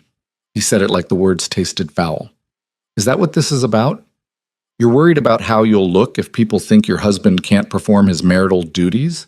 That's not— You're twisting my words." "Am I?" "Because it sounds like you're more concerned with appearances than reality." He moved toward her, and there was something dangerous in his expression. "Tell me, Lyra, if the rumors were true, if I truly was incapable, would you still be here?" The question hit like a punch. "Of course I would. Would you?" He was close now, close enough that she could feel the heat radiating off him. "Or would you find a way to leave? To get the marriage annulled and find someone who could give you what you need?" "Stop it." "Stop what? Asking uncomfortable questions? Isn't that what you wanted? Honesty?" "This isn't honesty. This is you lashing out because you're scared." "I'm not scared." "Yes, you are. You're terrified that I'll abandon you the way Eleanor did, that I'll decide you're not worth the effort and leave." Lyra's voice cracked. "But I'm not her, Alistair. I'm not going anywhere, no matter what Caroline says, no matter what the Ton thinks. I'm staying. Until when? Until you realize this is all I can give you? Until you wake up one day and understand that I will never be the husband you deserve? You keep saying that. You keep telling me I deserve better, but you won't let me decide for myself what I deserve. She grabbed his arms, forcing him to face her. I choose this. I choose you. Broken, difficult, impossible you. And if you're going to push me away, at least have the courage to do it honestly instead of picking fights to make me leave. Alistair went rigid. For a long moment, he didn't move. Then his hands came up, gripping her shoulders hard enough to bruise. You want honesty? He said, his voice low and dangerous. Fine. Here's the truth. I don't know how to trust you. I don't know how to believe that you won't leave the moment things get difficult. Because everyone leaves, Lyra. Everyone. My mother died. Eleanor left. Even my father. He looked at me after the fever like I was broken glass. Something to be handled carefully and kept at a distance. So forgive me if I don't believe in your promises. Forgive me if I keep waiting for the other shoe to drop. Tears burned in Lyra's eyes. Then let me prove it to you. Let me show you that I'm different. How? By standing beside me at one dinner? By not flinching when people whisper about how pathetic I am? He released her abruptly. That's not proof. That's just you being stubborn. Then what would be proof? What do I have to do to make you believe me? Alistair turned away. I don't know. Maybe nothing. Maybe I'm too broken to believe in anything anymore. The words hung in the air between them. Final. Devastating. Lyra wanted to scream, wanted to shake him until he understood that she wasn't going anywhere, but she could see it in the rigid line of his shoulders, the way his hands clenched at his sides.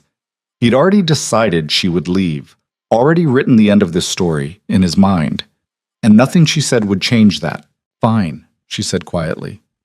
If you're determined to push me away, I can't stop you, but I'm still going to that dinner, and I'm still going to stand by your side. And when it's over, when you've proven to yourself that you can survive it, we're going to have this conversation again, and you're going to have to decide whether you want to keep running or whether you want to actually try. She walked out before he could respond. What? The night of the Harrington dinner arrived with all the subtlety of an execution. Lyra dressed carefully, choosing a gown of deep emerald that made her skin look like porcelain. Annie helped with her hair, pinning it up in an elaborate style that took an hour to complete. When she looked in the mirror, she barely recognized herself. She looked like a duchess. Now she just had to act like one. Alistair was waiting in the entrance hall when she came down, dressed in formal black with silver embroidery at the cuffs. He looked devastating, dangerous, like a man going into battle. Are you ready? He asked. Are you? A pause. Then, no. But we're doing this anyway. The carriage ride was silent. Lyra sat across from Alistair, watching the tension build in his jaw with every mile. She wanted to reach for his hand, to say something reassuring, but he'd made it clear he didn't want comfort. So she sat in silence and prepared for war. The Harrington estate was massive, even larger than Blackthorn, with grounds that seemed to stretch for miles. Carriages lined the drive, disgorging couples in glittering finery. Lyra could hear music spilling from the open doors, laughter and conversation mixing into a wall of sound. There must be 200 people here, she murmured. Alistair's expression went blank. Wonderful. A footman opened their carriage door. Lyra stepped out first, then turned to help Alistair. He took her arm with the ease of long practice, but she could feel the tension thrumming through him. Just breathe, she whispered, one step at a time. They walked into the lion's den together. The ballroom was enormous. Crystal chandeliers hung from a vaulted ceiling, casting prismatic light across floors polished to a mirror shine.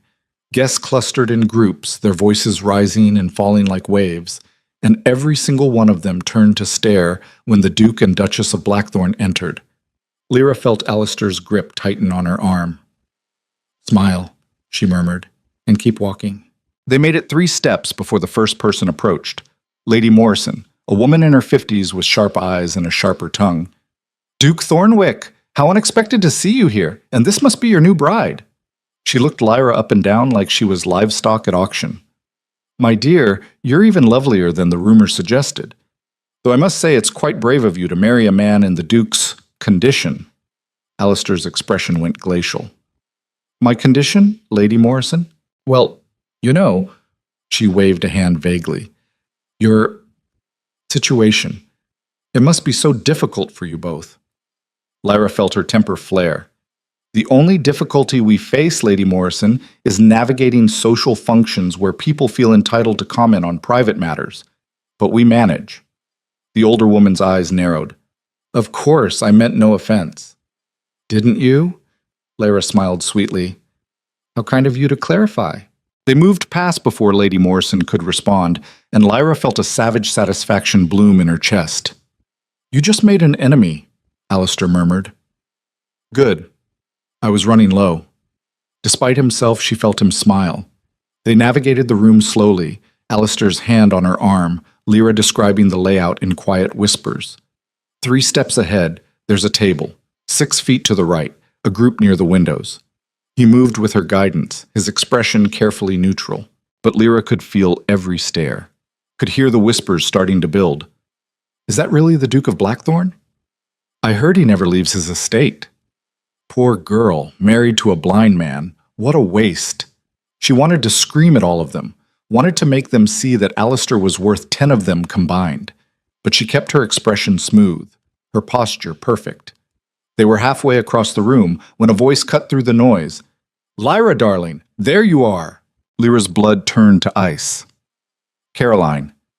Her stepmother materialized from the crowd like a viper in silk, all false warmth and poisonous charm.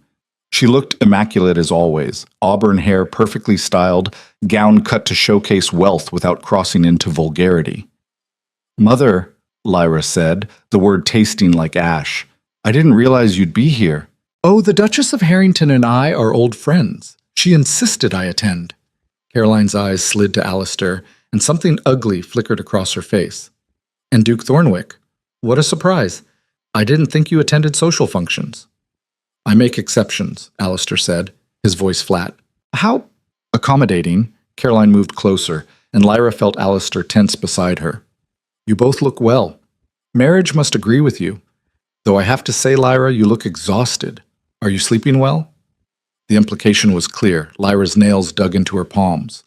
I sleep perfectly well, thank you. Do you? That's good. I was worried, what with all the adjustments you must be making. Caroline's smile sharpened. It can't be easy managing a household of that size, especially when your husband is so dependent on you for certain things. Alistair went very, very still. I'm not dependent on anyone, he said quietly. Of course not. Caroline's tone dripped false sympathy. I only meant that given your condition, Lyra must have to help with so many tasks, navigation, reading correspondence, attending to personal needs. The insinuation hung in the air like poison gas. Lyra felt something crack inside her. All the control she'd been maintaining, all the careful politeness. It shattered. You know what, Caroline, she said, her voice cutting through the sudden silence around them. You're right. My husband does need help sometimes, with navigation, with reading, with 100 small tasks that the rest of us take for granted. She stepped forward, and her stepmother actually backed up. But you want to know what he doesn't need? He doesn't need a manipulative parasite questioning his worth as a man. He doesn't need Lyra. Alistair's hand found hers, squeezing once, a warning, but she was too far gone to stop. He doesn't need you, or anyone else in this room, judging him for circumstances beyond his control. Because despite being blind, despite every obstacle you people put in his way, he's accomplished more than most of you ever will. He runs an estate that's thriving. He's respected by his tenants. Lyra, stop. Alistair's voice was cold. Final. She turned to look at him and found his expression completely blank. Shut down. We're leaving, he said. But now. He released her arm and turned, navigating toward the exit with precision that suggested he'd memorized the route on the way in. Lyra stood frozen, watching him go, Caroline's poisonous smile burning into her peripheral vision. Well, her stepmother said softly, that was unfortunate. Lyra didn't respond, just gathered her skirts and followed Alistair out into the night, her heart shattering with every step. They didn't speak in the carriage, didn't look at each other. The silence was suffocating. When they arrived at Blackthorn, Alistair climbed out and walked straight into the house without waiting for her. Lyra followed, her hands shaking. Alistair, please, don't. He stopped in the entrance hall, his back to her. Don't say anything. I was trying to defend you. I didn't ask you to defend me. He spun around, and the rage in his expression made her flinch. I didn't ask you to make a scene, to embarrass me in front of the entire peerage, to... His voice cracked. To prove every single one of my fears right. What are you talking about? You stood there and told them I need help, that I'm dependent, that I can't function without you. He moved toward her, and Lyra backed up until her shoulders hit the wall. Do you have any idea what you just did? You confirmed every pathetic assumption they've ever made about me. You made me look weak. No, I was trying to show them you're strong. By listing all the ways I need assistance? By making yourself sound like my nursemaid? Alistair's laugh was bitter. You want to know the real humiliation tonight? It wasn't Caroline's insinuations. It wasn't the stares or the whispers. It was watching my own wife confirm that I'm exactly what they think I am. A cripple who can't survive without someone holding his hand. Tears burned down Lyra's cheeks. That's not what I meant. Isn't it? Then what did you mean? Because from where I'm standing, you just threw me under the carriage to score points against your stepmother. I was defending you. I don't need defending. I need... He stopped, took a shaking breath. I need you to understand that I've spent 12 years learning to survive in this world despite my blindness. 12 years building enough competence that people forget I can't see. And you just undid all of that in 30 seconds. Lyra's chest felt like it was caving in. Alistair, please, get out. His voice was empty. Go to your room. I can't look at you right now. You can't look at me anyway. The words came out before she could stop them. Cruel, vicious, exactly the kind of thing that couldn't be taken back. Alistair went completely still. Then he turned and walked away, moving through the darkened halls with the precision of a man who'd spent a lifetime navigating without sight. And Lyra stood alone in the entrance hall, watching him disappear, knowing she'd just destroyed the one thing she'd been trying to build. She sank to the floor, her elaborate gown pooling around her like a shroud, and finally let herself break. Because she'd been wrong. She hadn't proven anything to Alistair tonight, except that he was right not to trust her. She'd just become exactly what he'd feared most.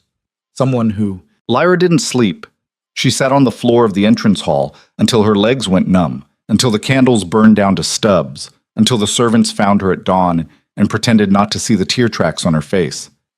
Annie helped her upstairs without comment, stripped her out of the ruined dress, and left her staring at the ceiling while morning light bled through the windows.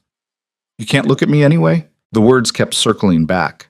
The cruelest thing she'd ever said, and she'd thrown them at him like weapons.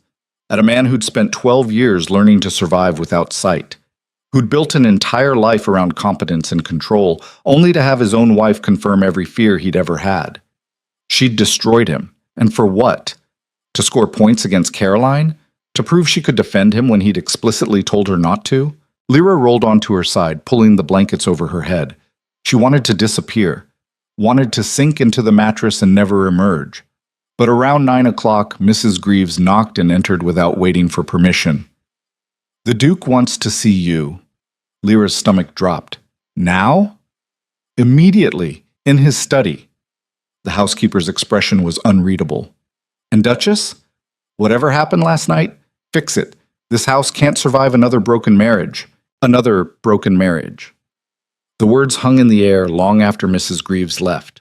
Lyra forced herself to dress, chose something simple, a gray day dress that felt appropriately funereal. Her hands shook as she fastened the buttons. She had no idea what she was walking into.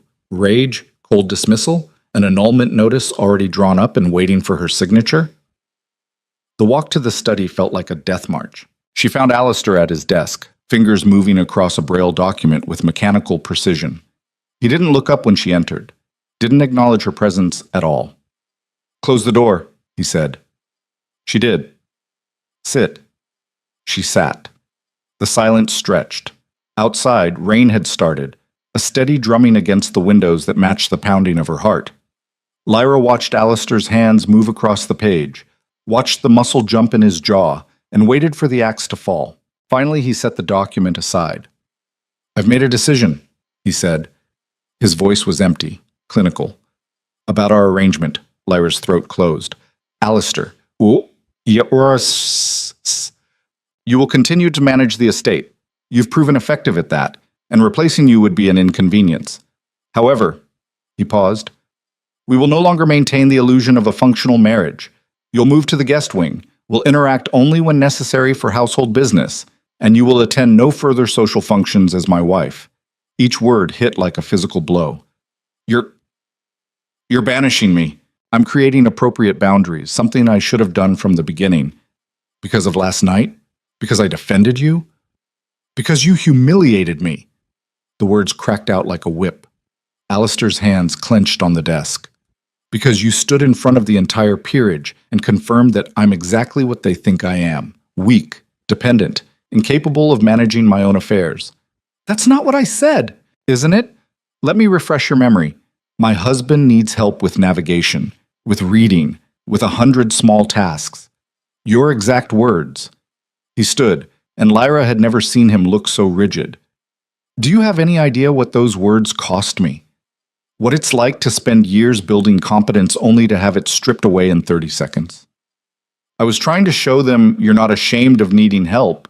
I am ashamed. The admission tore out of him. I hate that I need help.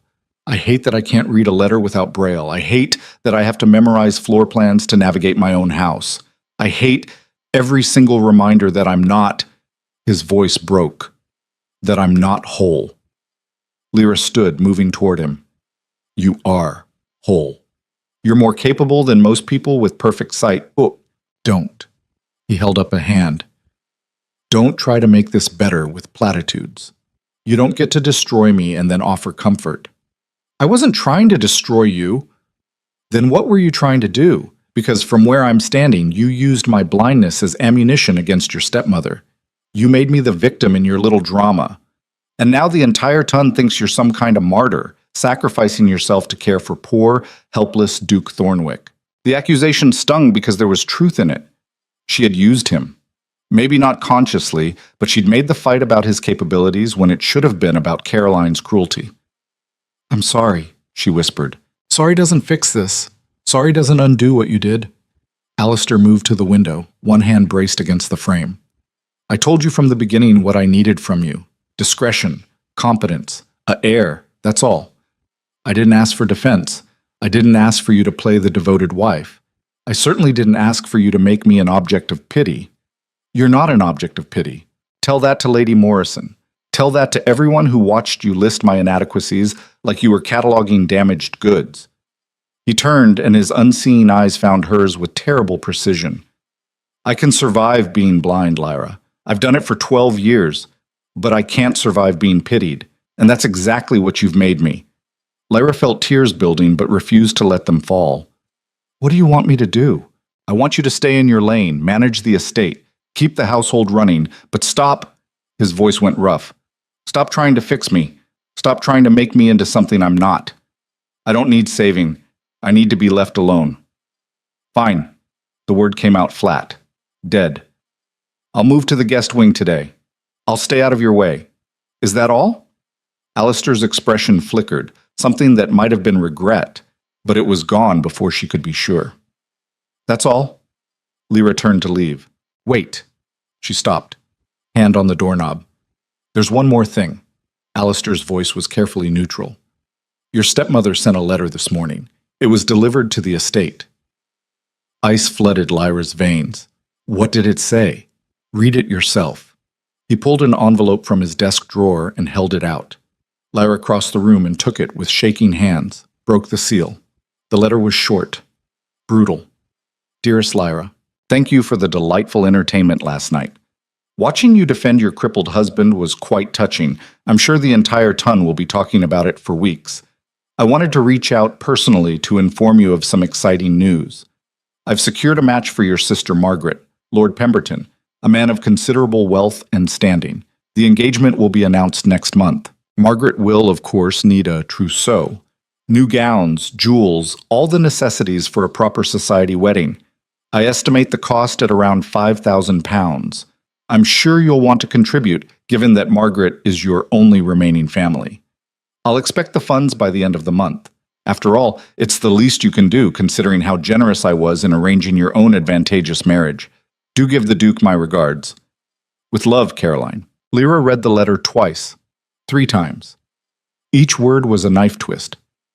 She's blackmailing me, she said finally. So it would seem. Margaret's engagement is probably fabricated. This is just Caroline's way of extracting money from the estate. Probably. You don't sound surprised. Alistair's expression was grim. I'm not. Your stepmother strikes me as the type to leverage any advantage.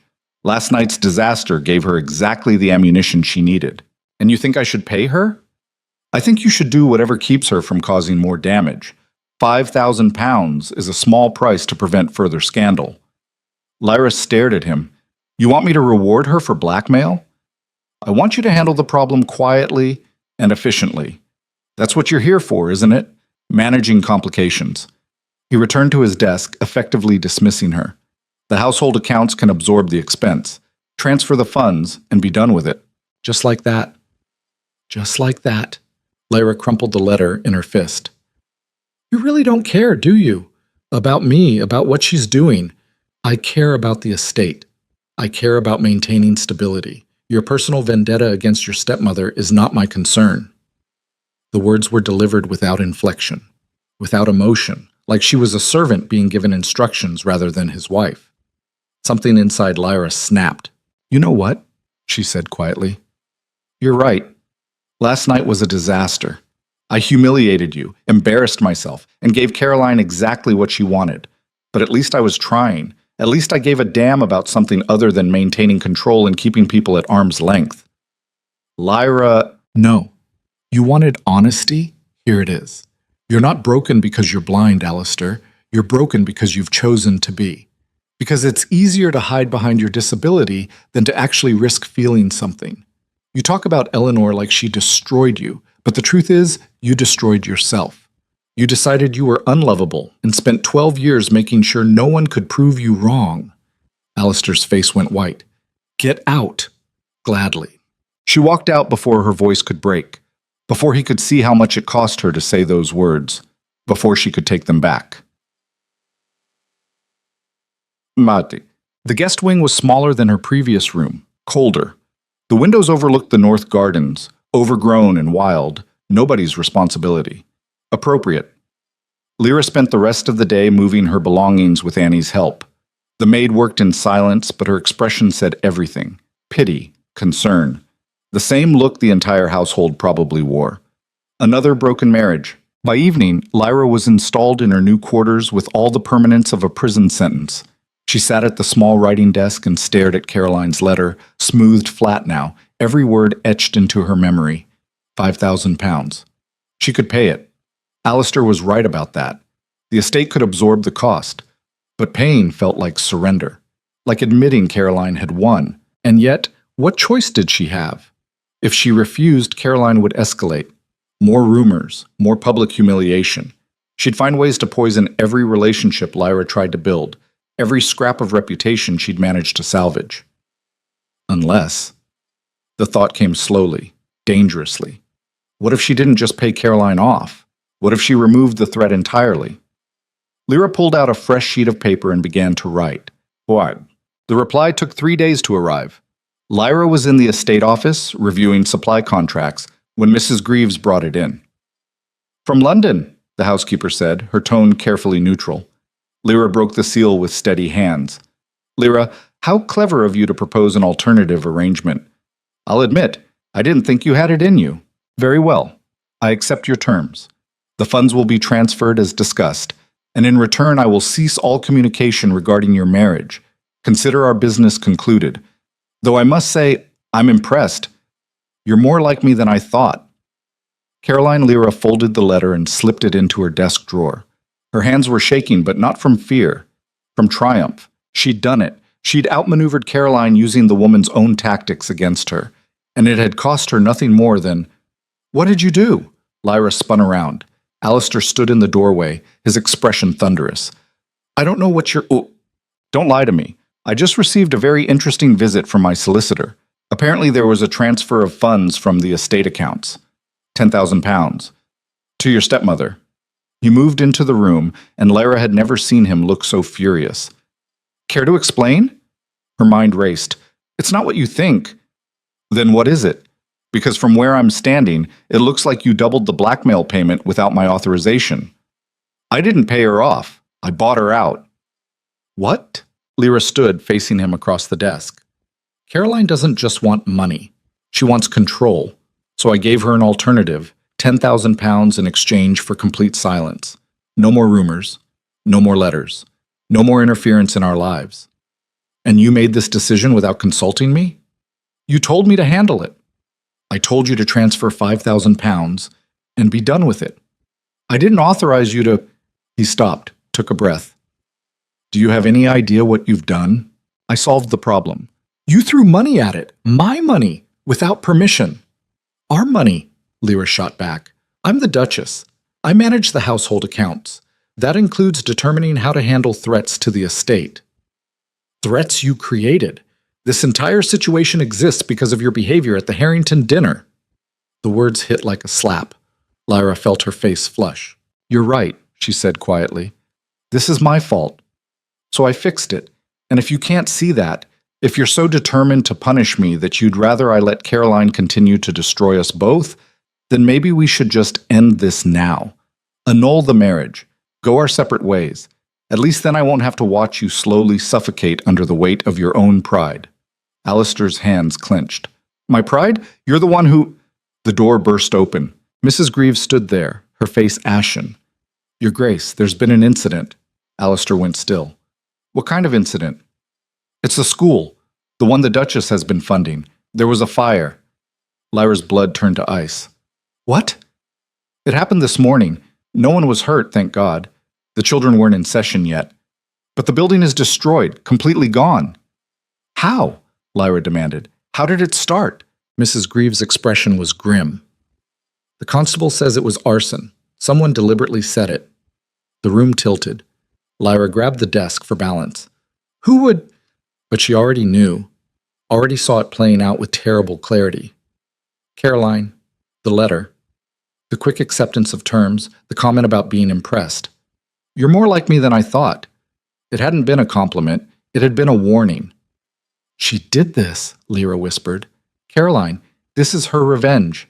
Alistair's expression was unreadable. You don't know that. Yes, I do. I threatened her. I tried to buy her silence, and she... Lyra's voice cracked. She burned down a school full of children to prove she's still in control. The children are fine. You said no one was hurt. This time? What about next time? What if she... Lyra couldn't finish the sentence. The implications were too horrifying. Mrs. Greaves cleared her throat. There's more. The constable found evidence. A letter, partially burned. It was addressed to you, Your Grace. She held out a charred piece of paper. Lyra took it with shaking hands. Most of the text was destroyed, but 3 words remained, written in Caroline's elegant script. Consider this insurance. The paper fell from Lyra's fingers. She's telling me she can do worse, she said. That if I don't comply, if I don't keep paying, keep submitting, she'll escalate. The school was just a warning. Then we go to the authorities, Alistair said. We show them the letter. We have no proof it's from her. This fragment doesn't prove anything. Caroline's too smart to leave a trail. Lyra pressed her hands against her face. I played right into her hands. I thought I was being clever, negotiating terms. But she was 3 steps ahead. She took my money and sent a message at the same time. So what do you propose we do? Cave to her demands? I don't know. The words came out as a scream. I don't know how to fight someone who's willing to burn down a building full of innocent children. I don't know how to... She stopped, stared at Alistair. This is what you wanted, isn't it? Proof that I'm incompetent, that I can't handle my own affairs without making everything worse. His expression flickered. That's not... Yes, it is. You've been waiting for me to fail, to prove that letting me manage anything was a mistake. Well, congratulations. You were right. I failed. I made everything worse. And now people I was trying to help are suffering because of it. Lyra, just say it. Say you want me gone.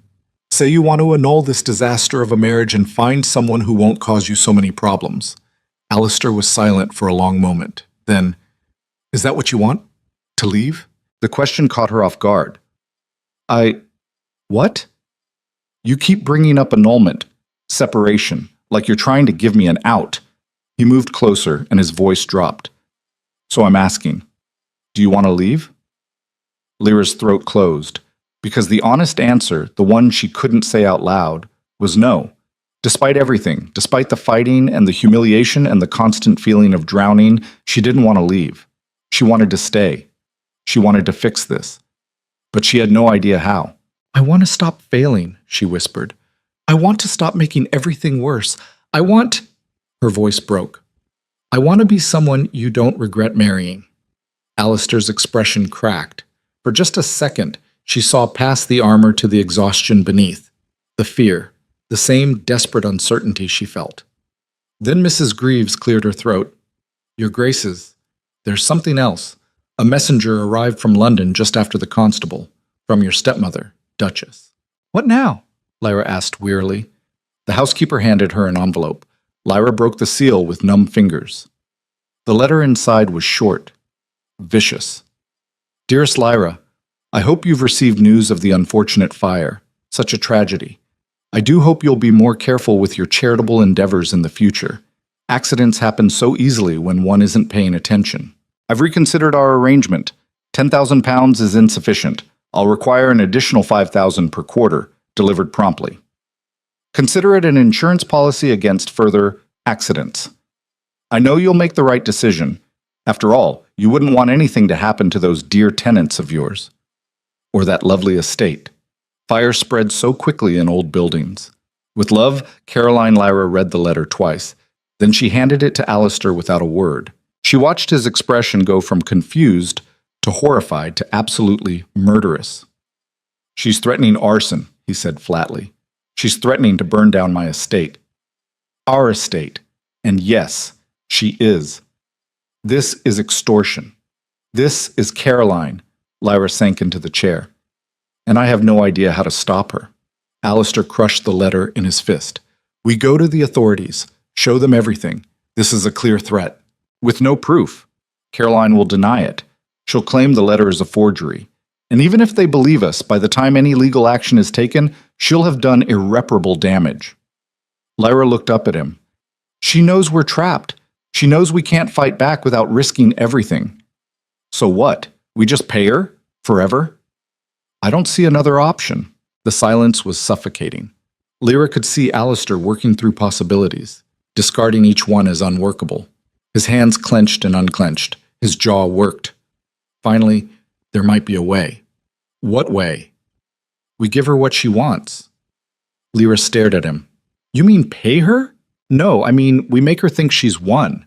We pay 1/4's worth, £5,000. We send a letter agreeing to her terms, promising compliance. And while she's congratulating herself on her victory, we build a case against her. Quietly. Carefully. We find witnesses to the arson. We trace the money she's already taken. We gather enough evidence that when we go to the authorities, there's no question of her guilt. That could take months. Then it takes months, but at least we're doing something other than rolling over. Lyra wanted to believe him, wanted to think there was a way out of this that didn't involve complete surrender. But she'd underestimated Caroline before, and it had cost innocent people their school. What if she realizes what we're doing? She asked. What if she escalates anyway? Then we deal with it, together. Alistair held out his hand. I know I've been difficult. I know I've pushed you away and blamed you for things that weren't entirely your fault. But this is bigger than our personal issues. Caroline is a threat to the estate, to the tenants, to everything we've been trying to build, and I can't fight her alone. Lyra looked at his outstretched hand, at the man who'd spent weeks telling her he didn't need her, didn't want her, wished she'd never walked through his door. Now he was asking her to stay, to fight beside him. She took his hand. Together, she said. The plan was simple, dangerous, probably doomed to fail, but it was all they had. Lyra drafted a reply to Caroline, carefully worded to sound defeated. Submissive. The kind of letter a woman who'd been beaten down would write. She included confirmation of the first payment and a promise of compliance going forward. It nearly killed her to send it. Meanwhile, Alistair set his solicitor to work investigating Caroline's finances. If she'd been embezzling from Lyra's father's estate before his death, and there was every reason to believe she had, there would be a trail. Account transfers, forged documents, something they could use. They also hired a private investigator to look into the school fire. Someone discreet, Someone who could find witnesses without alerting Caroline to the investigation. It was a waiting game, a slow, agonizing process of gathering evidence while pretending to be cowed. And every day, Lyra felt the pressure building. She threw herself into estate work with renewed fury, reorganized the household accounts to make the blackmail payments less conspicuous, met with tenants to reassure them that the estate was stable, that nothing was wrong, smiled until her face ached. At night, she collapsed into bed in the guest wing and stared at the ceiling, counting the ways everything could go wrong. She didn't see much of Alistair. They maintained the careful distance he'd mandated, separate wings, minimal contact, interactions limited to business. But sometimes, late at night, she'd hear footsteps in the corridor outside her room, pacing, back and forth, back and forth. He couldn't sleep either. 3 weeks into their investigation, the private investigator reported back. He'd found a witness, a groundskeeper who'd seen someone near the school the night before the fire, someone matching Caroline's description. It wasn't enough for an arrest, but it was a start. The solicitor had also uncovered irregularities in the estate accounts from before Lyra's father's death, large withdrawals, transfers to accounts Caroline controlled. Nothing definitive yet, but the pattern was damning. They were building a case, slowly, carefully, and then everything exploded. Duchess. The letter arrived on a Thursday morning. Lyra was in the office reviewing quarterly projections when Mrs. Greaves brought it in. "From your stepmother," the housekeeper said. Her hands were shaking. Lyra's stomach dropped. It wasn't time for another payment yet. Caroline had no reason to write unless... She tore open the envelope. The letter inside was longer than usual, more detailed, and absolutely devastating. "Dearest Lyra, I'm writing to inform you of a change in circumstances. I've recently become aware that you and the Duke have been making inquiries about me, hiring investigators, asking questions. I'm disappointed. I thought we had an understanding. Since you've chosen to break our agreement, I'm afraid I must take action to protect myself. Enclosed, you'll find copies of certain documents, correspondence between you and the Duke, that I believe the authorities would find quite interesting. Particularly the parts where you discuss methods of circumventing my lawful claims on your father's estate. These documents are, of course, fabrications, but they're very convincing fabrications. And once I deliver them to the constabulary, along with testimony from several witnesses I've carefully prepared, you'll find yourself facing charges of fraud and embezzlement. The trial alone will destroy what's left of your reputation. The Thornwick name will be dragged through every scandal sheet in London, and the Duke, poor blind Duke Thornwick, will be revealed as either a co-conspirator or a fool who couldn't control his own wife. Unless, of course, you'd like to reconsider our arrangement. New terms: £20,000 immediately, followed by £10,000 per quarter. In exchange, these documents disappear, and we never speak of this unpleasantness again. You have 48 hours to decide. Choose wisely." With love, Caroline Lyra read the letter 3 times. Each word was a nail in her coffin. Caroline had known, had somehow discovered their investigation and prepared a counterstrike, and now she had them completely trapped. If they refused to pay, she'd destroy them both with forged evidence. If they paid, they'd be bankrupt within a year. There was no winning move. Lyra stood on shaking legs and went to find Alistair. "Tobo?" He was in the library, listening to something Mrs. Greaves was reading aloud. When Lyra entered, the housekeeper stopped mid-sentence. "Leave us," Alistair said. Mrs. Greaves left without argument. Lyra crossed the room and handed him the letter. "You need to hear this." She read it aloud, every damning word, watched his expression go from confusion to fury to something that looked horribly like resignation. When she finished, he was silent for a long time. Then, "She's outplayed us, yes? If we pay, we're admitting defeat. We'll be funding her for the rest of our lives. Yes. And if we don't pay, she destroys us. The forged documents, the false testimony, it doesn't matter that none of it's real. The scandal alone will be enough." Lyra sank into the chair across from him. "We can't fight this. We don't have time to gather enough evidence to counter her claims. And even if we could, the damage would already be done." Alistair's hands clenched. "So we just surrender?" "I don't see another option. There's always another option." "Like what? Murder? Because short of that, I don't—" "We give her the estate." Lyra's breath caught. What? We sign everything over to her, the lands, the accounts, all of it, in exchange for her silence and a guarantee that she'll leave us alone. Alistair, no. This is your family's legacy. You can't just... I can if it means protecting you. He stood, moving to the window. The estate is stone and wood. It can be rebuilt. But if Caroline destroys your reputation, if she has you arrested on false charges... His voice went rough.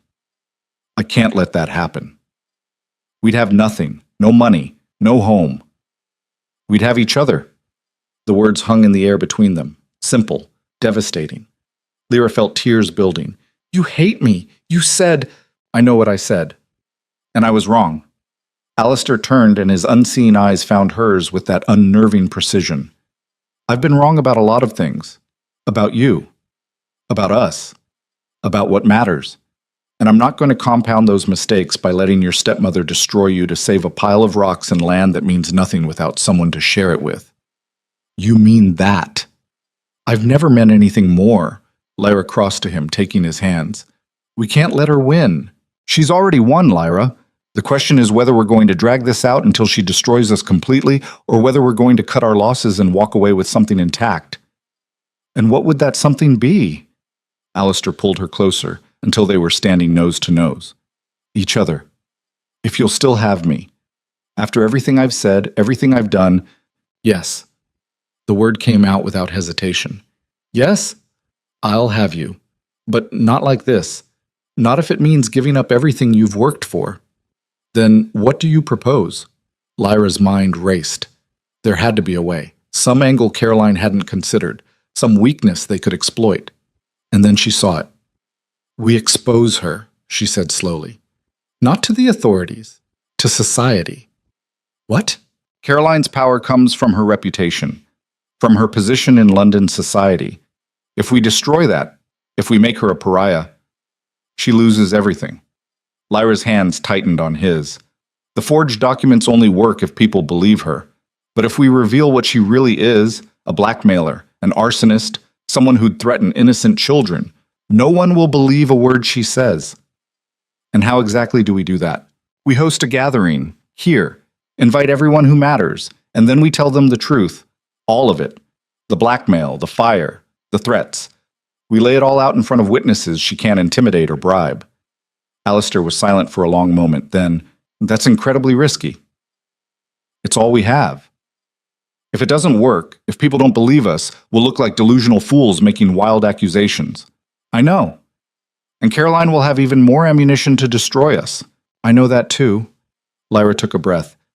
But I'd rather go down fighting than spend the rest of my life paying tribute to that woman. Wouldn't you? Alistair's expression shifted. Something that might have been pride flickered across his face. You've become ruthless, he said. I learned from the best. He smiled, a real smile, the first she'd seen in weeks. All right, we do this your way. We gather the wolves and see if we can turn them against Caroline instead of us. There's one problem. Only one?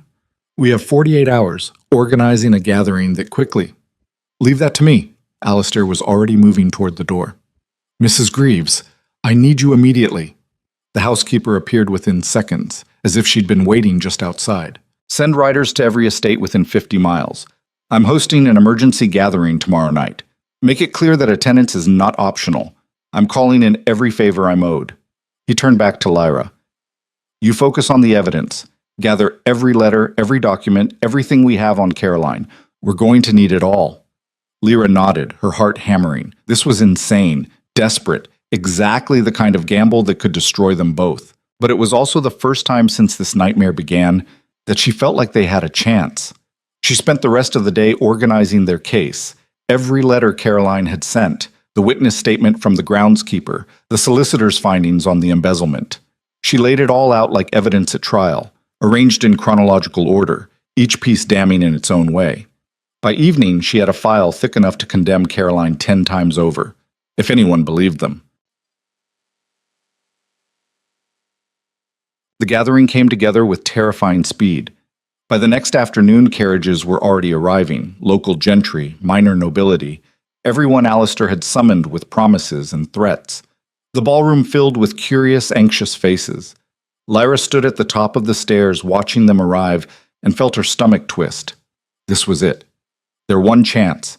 If they failed tonight, if Caroline managed to spin this into another weapon against them, it was over. Ready? Alistair appeared at her elbow, looking devastating in formal black. No, but let's do it anyway. They descended together. The room fell silent when they entered. Lyra could feel every eye on them, could hear the whispers starting to build. She forced herself to keep walking, to maintain composure, until they reached the center of the ballroom. Alistair raised his hand, and the murmuring stopped. Thank you all for coming on such short notice, he said. His voice carried across the room with absolute authority. I know many of you are wondering why you're here. The answer is simple. I need witnesses. Confusion rippled through the crowd. Witnesses to what? Someone called out. To a confession. Alistair turned, and his unseeing eyes somehow found Lyra in the crowd. My wife is going to tell you a story. I suggest you listen carefully, because what happens next depends entirely on whether you believe her. He stepped back, giving Lyra the floor. She took a breath, looked out at the sea of faces, some curious, some hostile, all waiting. My name is Lyra Thornwick, she said, and I'm being blackmailed by my stepmother. The room exploded into sound. Lyra raised her voice over the noise. For the past month, Caroline Vale has been extorting money from this estate. She's threatened arson, violence, and ruin if we don't comply with her demands. And tonight, I'm asking all of you to serve as witnesses when I refuse to pay her another penny. This is outrageous. Lady Morrison stood, her face flushed. You can't make accusations like this without proof. I have proof. Lyra held up the file. Letters. Witness statements. Financial records showing embezzlement from my late father's estate. Everything you need to see that Caroline Vale is a criminal who's been hiding behind respectability for years. Then take it to the authorities, someone shouted. I would, except my stepmother has prepared forged documents that make it look like I'm the criminal. She's planning to have me arrested within the week unless I continue paying tribute. Lyra's voice shook. So I'm making this public. I'm putting it in front of all of you so that when she tries to destroy me, when she claims I'm a liar and a fraud, you'll know the truth. The room was silent now. Lyra could see the calculations happening behind their eyes. Some looked skeptical. Some looked intrigued. A few looked genuinely sympathetic. May I see this evidence? Lord Pemberton stepped forward. An older man, respected, known for his fairness. Lyra handed him the file. He read through it slowly, methodically. The silence stretched unbearably. Finally, he looked up. This is damning, he said, if true. It is true, Lyra said, every word. But you understand what you're asking? If we support you in this, if we publicly oppose Mrs. Vale, we're making ourselves targets. She's well-connected, vindictive. I know. And I'm not asking anyone to fight my battles. I'm just asking you to remember what you saw here tonight, to remember what I said, so that when Caroline tries to twist the narrative, when she claims I'm making wild accusations out of spite, you'll know better. Lord Pemberton looked at Alistair. And you, Your Grace? You support your wife's account? Completely, Alistair said. I've seen the letters, examined the evidence. Caroline Vale is exactly what my wife says she is, a blackmailer and a criminal. And I'm asking all of you as my peers to stand witness to that truth. Another long silence. Then Lord Pemberton handed the file back to Lyra. I believe you, he said. The words hit like a thunderbolt. One by one, others in the room began to nod, to murmur agreement. Not everyone. Lady Morrison still looked furious, and several others were clearly reserving judgment, but enough. Enough to create doubt. Enough to make Caroline's accusations look questionable. Enough to give them a fighting chance. Lyra felt tears building, but forced them back. Thank you, all of you, for listening, for... The ballroom doors slammed open. Caroline stood in the entrance, resplendent in crimson silk, her expression absolutely murderous. Well, she said, her voice cutting through the room like a knife. Isn't this cozy? A whole room full of witnesses to my stepdaughters. Well, Caroline said, her voice cutting through the room like a knife. Isn't this cozy? A whole room full of witnesses to my stepdaughter's delusions. She moved into the ballroom with the confidence of a woman who'd never lost a battle. Every eye tracked her progress. The crimson silk of her gown seemed to drink the candlelight, making her look like something carved from blood and fury. Lyra's hands clenched on the evidence file. You weren't invited. No? How rude of me to crash your little performance. Caroline's smile was all teeth. Though I must say, darling, you've outdone yourself. Accusing me of blackmail in front of the entire county? That takes real nerve, or real stupidity. I haven't decided which yet. It's not an accusation if it's true. True, Caroline laughed. The sound was razor-edged. Is that what you're calling this fantasy you've concocted? Blackmail, arson, embezzlement. You paint quite the picture of me as some kind of criminal mastermind. She turned to address the room. My stepdaughter has always had an active imagination. Even as a child, she'd make up stories to avoid responsibility for her own failings. I see that hasn't changed. Lord Pemberton stepped forward. Mrs. Vale, we've seen the evidence. The letters you sent, forgeries. Obviously. Caroline's tone was dismissive. Anyone can fake a signature, write a few threatening lines and claim I sent them. Where's the proof? Where are the witnesses to these alleged crimes?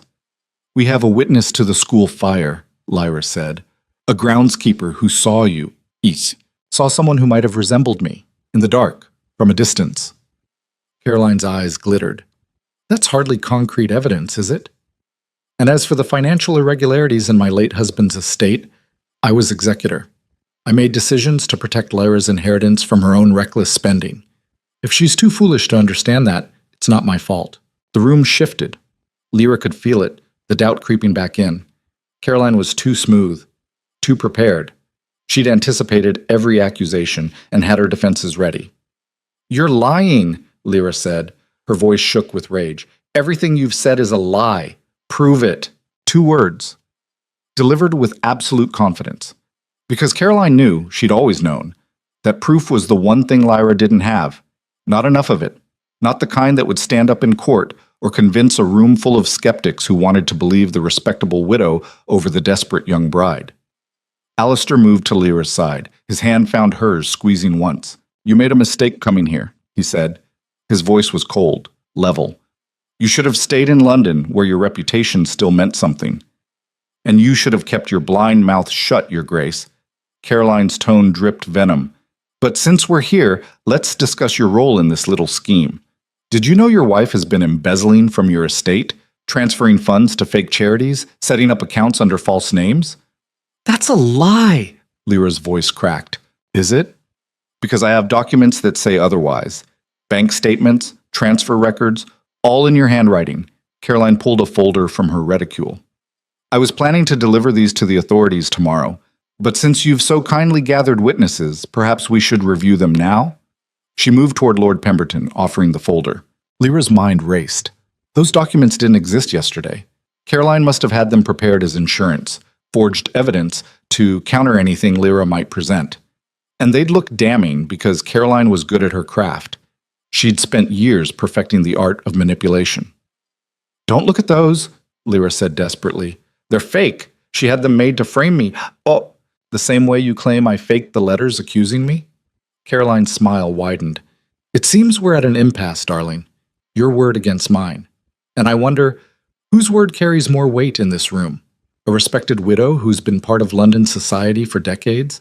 Or a girl who married a blind duke for his money and is now trying to cover her tracks by accusing the person who could expose her? The room murmured. Lyra could see it happening in real time, Caroline's narrative taking hold, doubt spreading like poison through water.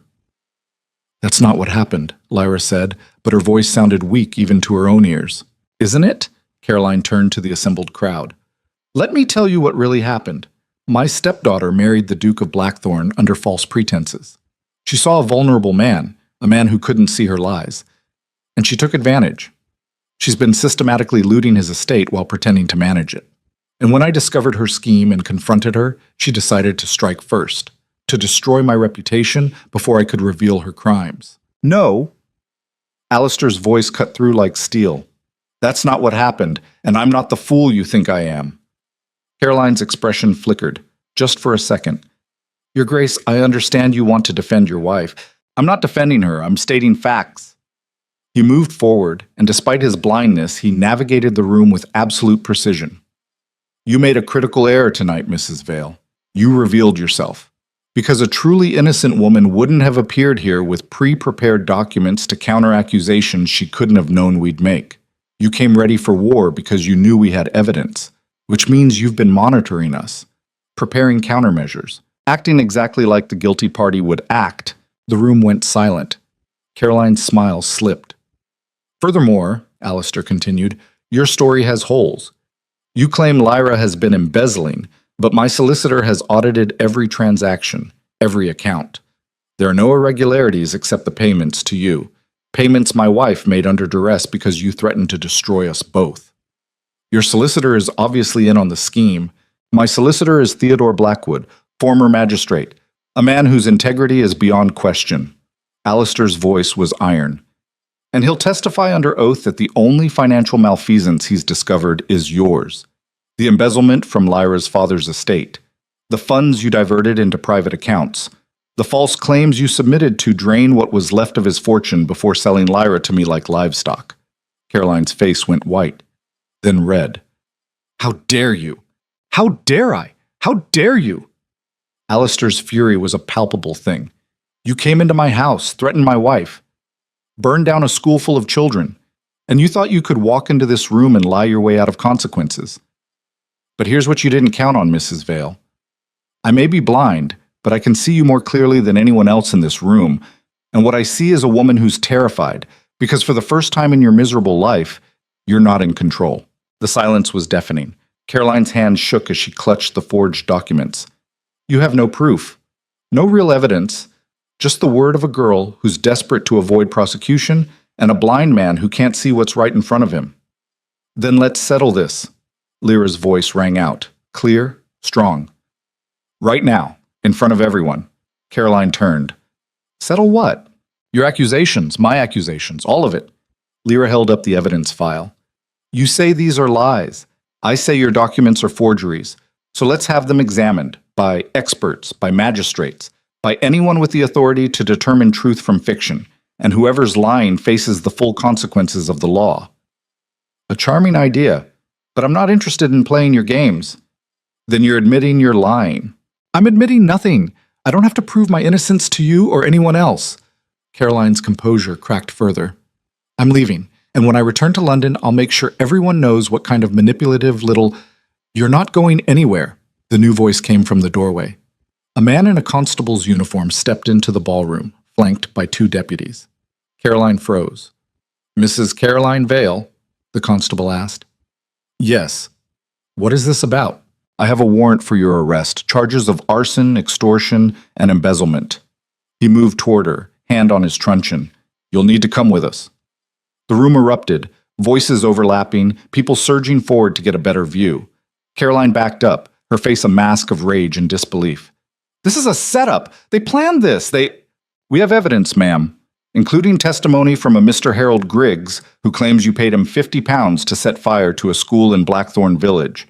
He's willing to testify in exchange for leniency.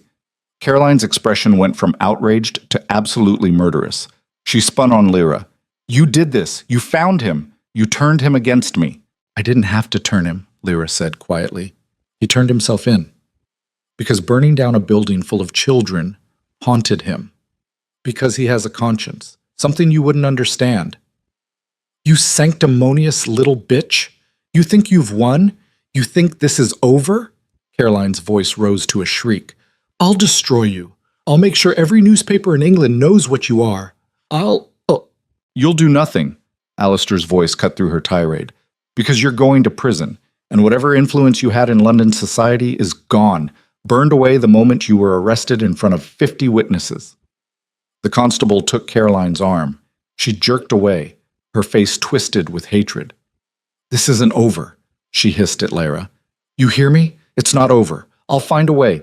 Take her, the constable said to his deputies. They moved in. Caroline fought them, screaming obscenities, clawing at their hands. It took both men to restrain her. The room watched in horrified fascination as the elegant, composed widow was dragged toward the door, still shrieking threats. I'll ruin you, both of you. You'll regret this. The door slammed shut. Her voice faded. Silence fell over the ballroom like snow. Lyra stood in the center of it all, her whole body shaking. She'd won. They'd actually won. Caroline was gone, arrested, facing real consequences for the first time in her life. It didn't feel real. Lord Pemberton cleared his throat. Well, that was unexpected. Nervous laughter rippled through the crowd. The tension broke. People began talking again, processing what they'd just witnessed. Lyra felt Alistair's hand on her shoulder. Breathe. She realized she'd been holding her breath. Let it out in a rush. Is it really over? She whispered. The worst of it. There'll be a trial, testimony.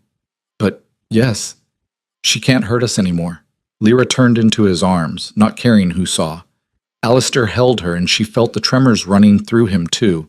They'd both been so tightly wound for so long that actually winning felt impossible. Your Grace, Duchess? Lord Pemberton approached. I owe you both an apology. I didn't want to believe it. The accusation seemed so extreme, but clearly, you don't owe us anything, Alistair said. You listened. You reviewed the evidence. That's more than we could have asked for. Others approached, offering congratulations, support. A few looked embarrassed, people who doubted them, who'd been ready to side with Caroline.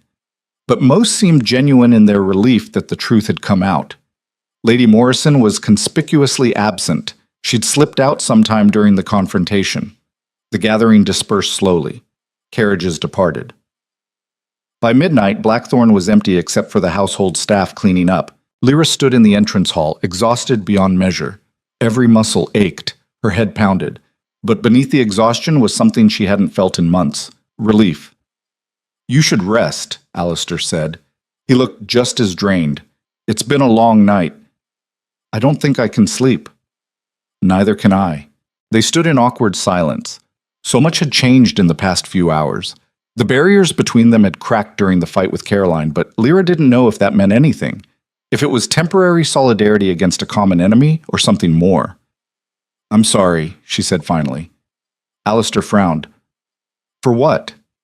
For everything. For the Harrington dinner. For making everything worse. For... Stop. He moved closer. You saved us tonight. That gathering, the evidence, finding the witness, that was all you. I would have just paid her off and hoped she eventually went away. You were the one who fought back. We fought back, together. Yes, we did. His hand found hers, and I think we should keep doing that, fighting together, if you're willing. Lyra's throat went tight. I'm willing, but I need to know, are we still just business partners, or are we... I don't know what we are, Alistair interrupted. I don't know how to be a husband, how to be anything other than what I've been, but I know I don't want to go back to how things were. Separate wings, careful distance, pretending you don't matter. Do I matter? Yes. The word was raw, more than I want you to, more than I know how to handle. But yes. Lyra stepped closer until they were barely a breath apart. Then show me. Alistair's hands came up, cupping her face. I'm not good at this. Neither am I. We'll figure it out. He kissed her, soft at first, then deeper, like he was trying to say everything he couldn't put into words. Lyra melted into it, her hands fisting in his shirt. When they broke apart, both breathing hard, Alistair rested his forehead against hers. Stay with me tonight, he said. Not in the guest wing, not in separate rooms. With me. Yes. They made it to his quarters before the adrenaline wore off, before exhaustion hit like a hammer. They collapsed into bed, still half-dressed, tangled together, and for the first time since their wedding night, it felt like something other than obligation. It felt like choice. Lyra fell asleep with Alistair's arm around her waist, his breath warm against her neck, and thought that maybe, just maybe, they'd actually survived this. The trial took 6 weeks. 6 weeks of testimony, evidence, and Caroline's increasingly desperate attempts to discredit everyone who spoke against her. But Harold Griggs's confession was damning. He described in detail how Caroline had approached him, how much she'd paid, how she'd convinced him the school was empty, and it was just a harmless prank. The embezzlement evidence was equally clear. Alistair's solicitor presented transaction records showing systematic theft from Lyra's father's estate. Accounts Caroline had hidden, properties she'd sold and pocketed the proceeds. By the end, even Caroline's own lawyers looked disgusted. The verdict came down on a gray Tuesday afternoon. Guilty on all counts. Sentencing was set for the following week. Lyra sat in the courtroom and watched Caroline's face as the foreman read the verdict. Watched the fury. The disbelief. The moment when reality finally crashed through her delusions and she understood that she'd lost. Caroline's eyes found Lyra's across the courtroom. The hatred there was scorching. "This isn't over," she mouthed. Lyra looked away. Let the guards take Caroline back to her cell. Didn't watch as the woman who tormented her for years was led away in chains. It was over, whether Caroline accepted it or not. Outside the courthouse, reporters swarmed. Questions flew from every direction. Lyra ignored them all, letting Alistair guide her to their waiting carriage. They rode back to Blackthorn in silence. "How do you feel?" Alistair asked as the estate came into view. Lyra considered. "Empty. I thought I'd feel triumphant, vindicated, but I just feel tired. That's normal. You've been fighting for so long. Now that the fight's over, you don't know what to do with yourself." "Is that how you felt? After Eleanor?" Alistair was quiet for a moment. "After Eleanor, I felt nothing. I'd already hollowed myself out by then, but this, watching Caroline get sentenced, it felt different, like closing a door that should have been closed years ago." The carriage rolled to a stop. They climbed out, and Lyra looked up at Blackthorn's dark stone facade. A month ago, this place had felt like a prison. Now it felt like home. Strange how things changed. Mrs. Greaves met them at the door. "Your Graces, there's someone here to see you. A young woman. She says she's the Duchess's sister." Lyra's breath caught. "Margaret?" "She's waiting in the drawing room." Lyra didn't remember running. Just suddenly she was there, throwing open the door. And yes, there was Margaret. 17 years old, auburn hair like Caroline's, but a face that was pure sweetness.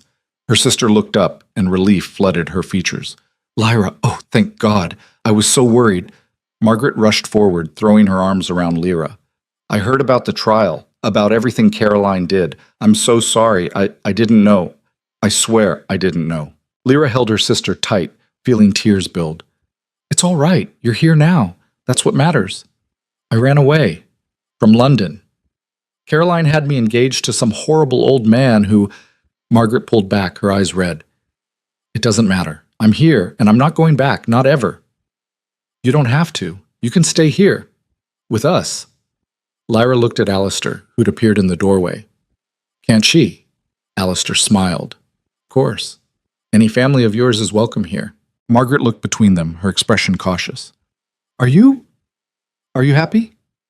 Caroline said terrible things about your marriage, about the Duke, but you seem—" "We're figuring it out," Lyra said, "day by day. That's all anyone can do." They spent the evening catching up. Margaret told stories about London society, about Caroline's increasingly erratic behavior before the arrest. Lyra told her about the estate, the school, the work she'd been doing. It felt normal, almost peaceful. That should have been Lyra's first warning. The attack came 3 days later. Lyra was in the gardens, reviewing plans for rebuilding the school, when she heard shouting from the house. She looked up, confused. Then she saw the smoke.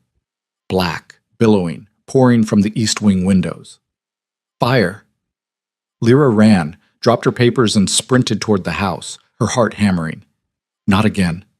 Not after everything. She burst through the doors to chaos. Servants running, Mrs. Greaves shouting orders, and smoke, thick, choking smoke, filling the corridors. "Where's the Duke?" Lyra grabbed the housekeeper's arm. "Where's Alistair?" "His study. He went to his study 20 minutes ago, and we can't—" Mrs. Greaves coughed. "We can't reach him. The east wing is completely engulfed."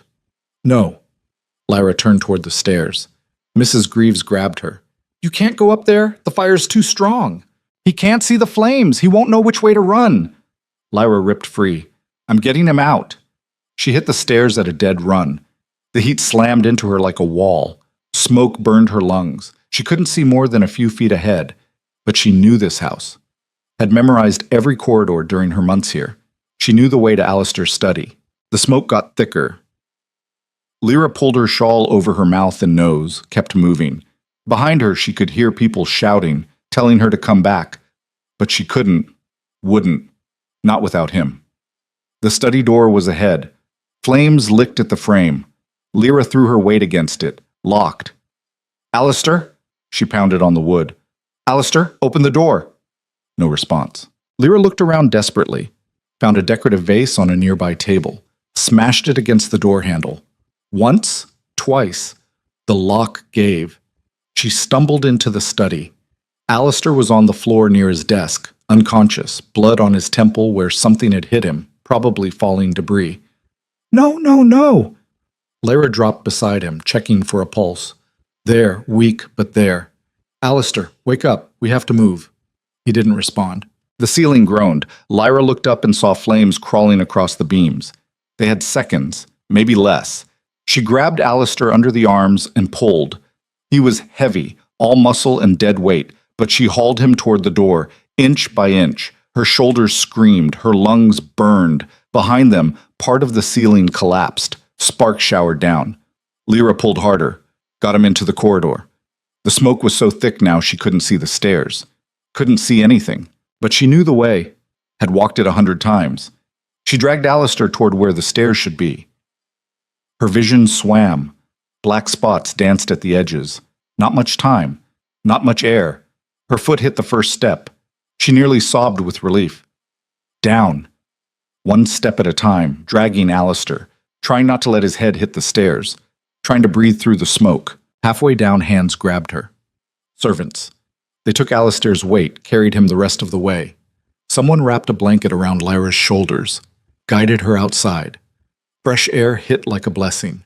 Lyra collapsed on the lawn, coughing until she thought her lungs would tear apart. When she could finally breathe again, she looked up. Blackthorn was burning. The entire east wing was engulfed. Flames reached toward the sky like grasping hands. Servants formed bucket lines, but it was hopeless. The fire was too strong, too fast. "Alistair," Lyra's voice was a rasp. "Where?" "Here," someone pointed. He was 10 feet away, stretched out on the grass, still unconscious. A physician was already working on him, checking his injuries. Lyra crawled over, took his hand. "Is he... Oh. He'll live. Concussion, smoke inhalation, but he'll live." The physician looked at her. "You saved his life, Duchess. Another minute, and..." He didn't finish. Didn't need to. Lyra squeezed Alistair's hand and watched their home burn. The fire burned for 6 hours. By the time it was finally extinguished, the east wing was completely destroyed.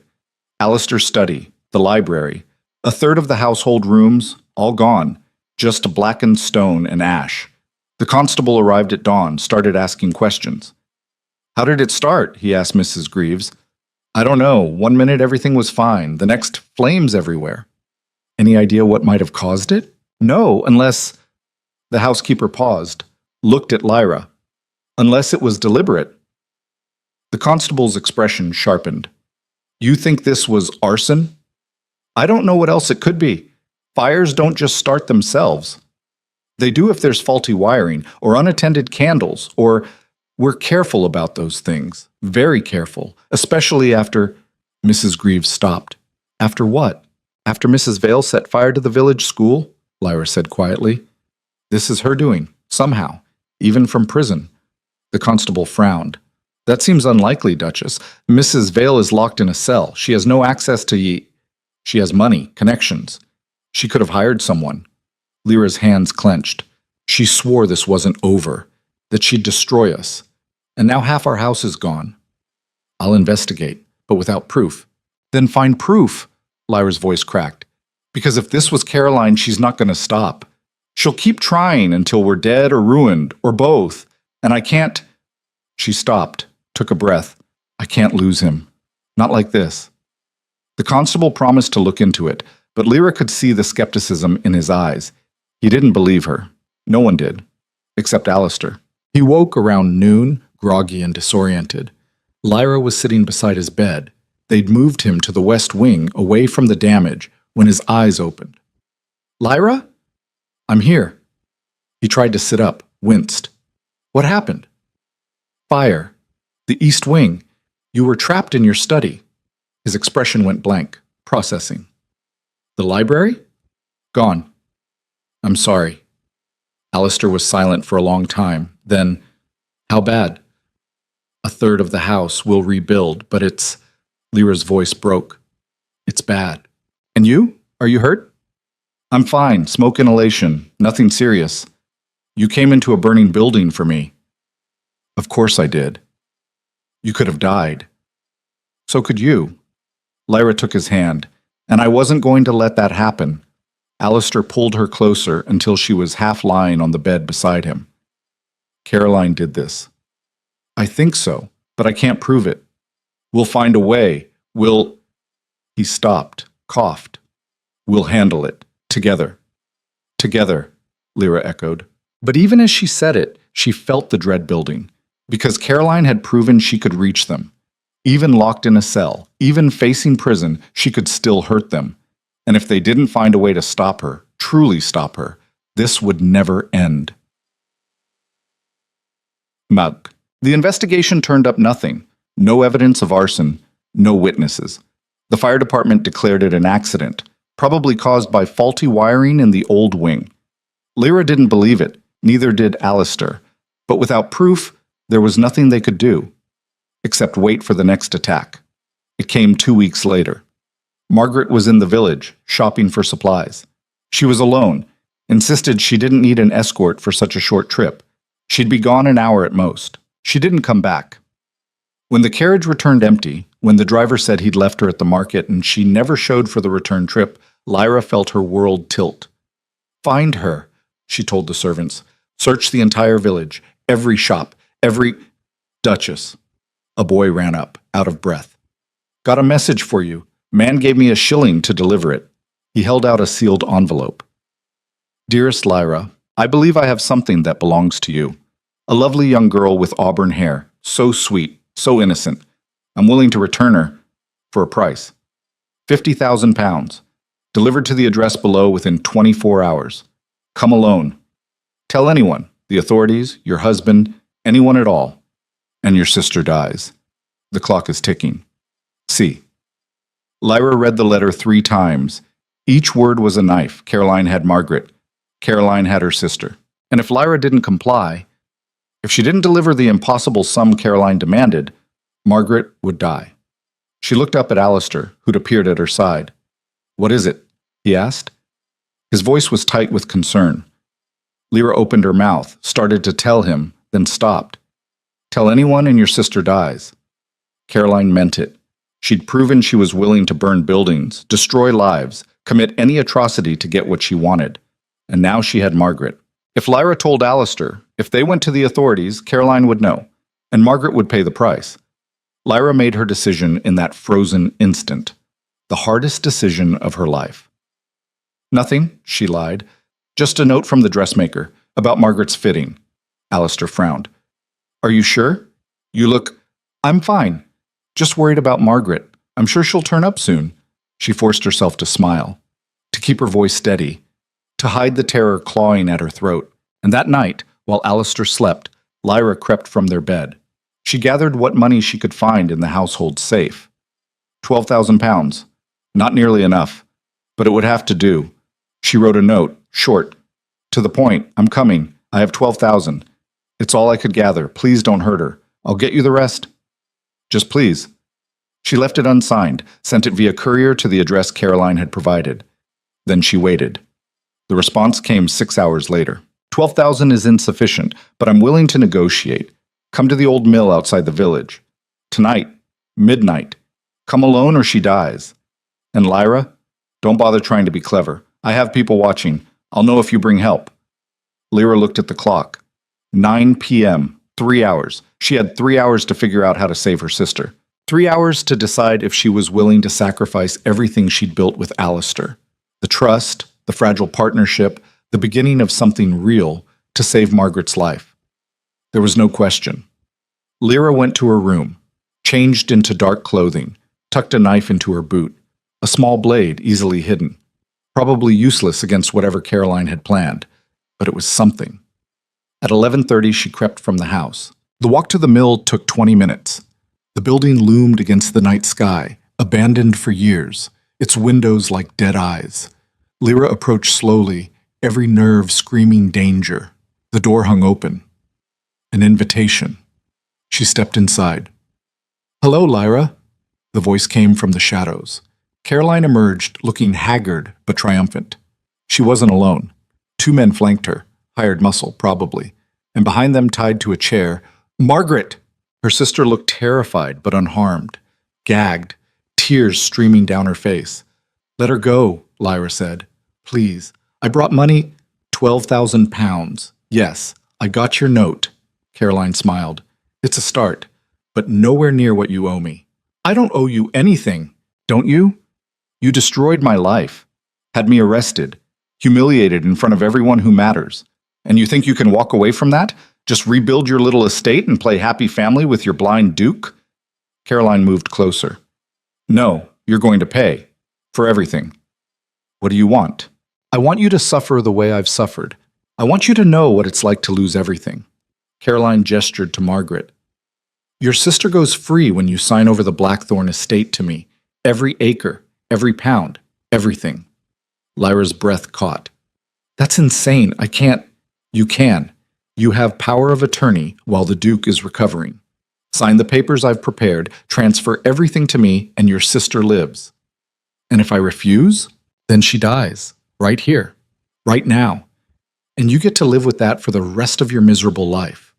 Lyra looked at Margaret, at her sister's terrified eyes, at the 2 men standing ready to carry out Caroline's orders if she gave the word. She thought of Alistair, of everything they'd built, everything they'd fought for. She thought of Blackthorn, the estate that had become home, the tenants who depended on them, the school they were rebuilding. All of it. Gone. Handed over to a woman who'd burn it to ash out of pure spite, or Margaret would die. Lyra closed her eyes. "I'm sorry," she thought. "I'm so sorry, Alistair." "Give me the papers," she said. Caroline's smile widened. She produced a document. Lyra scanned it quickly. Everything Caroline had promised. Total transfer of the estate. Blackthorn. All of it. "Sign here." Caroline held out a pen.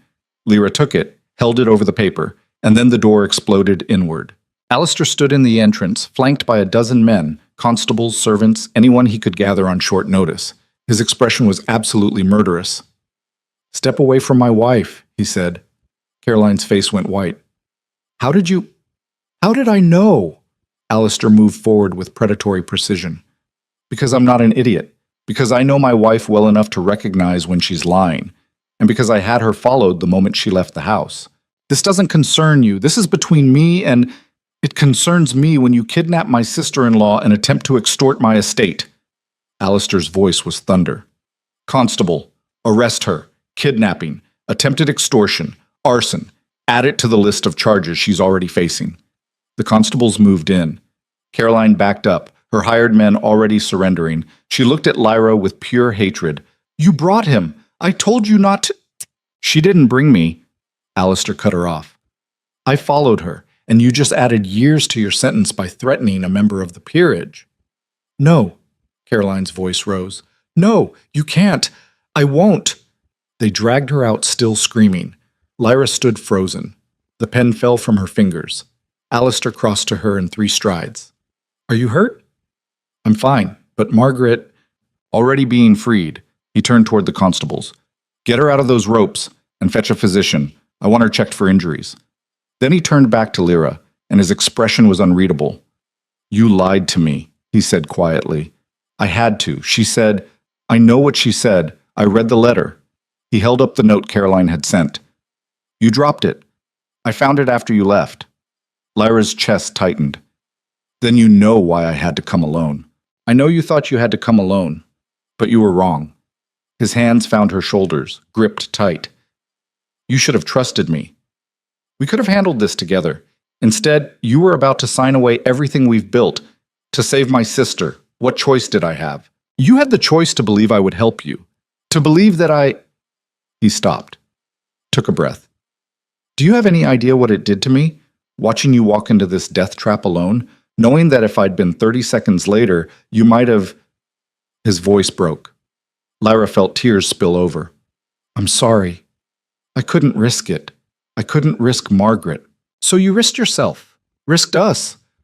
Alistair pulled her against his chest. "Don't ever do that again. Do you hear me? Don't ever lie to me like that again."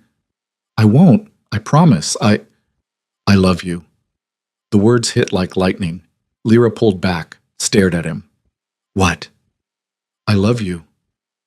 Alistair's hands cupped her face. I don't know when it happened. Probably before I wanted it to. But I love you, Lyra. And watching you walk into danger alone nearly destroyed me. You said you couldn't, that you'd never. I was wrong about everything. About you. About us. About what I was capable of feeling. He rested his forehead against hers. I love you, and I need you to promise me you'll never shut me out like that again. I promise, Lyra's voice shook. And I love you too. I have for a while. I just didn't think you wanted to hear it. I want to hear it every day for the rest of our lives. He kissed her, deep and desperate, like he was trying to convince himself she was really there, really safe. Around them, the constables were cleaning up, freeing Margaret, taking statements.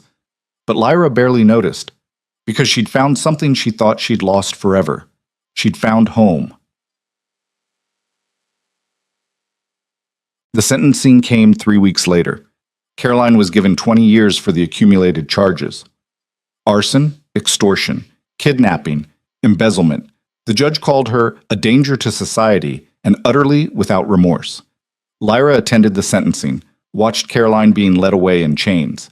This time her stepmother didn't threaten, didn't scream, just looked at Lyra with dead eyes and let herself be dragged back to her cell. It was over, finally, truly over. Outside the courthouse, Alistair took Lyra's hand. How do you feel? He asked. Free, Lyra said, and she meant it.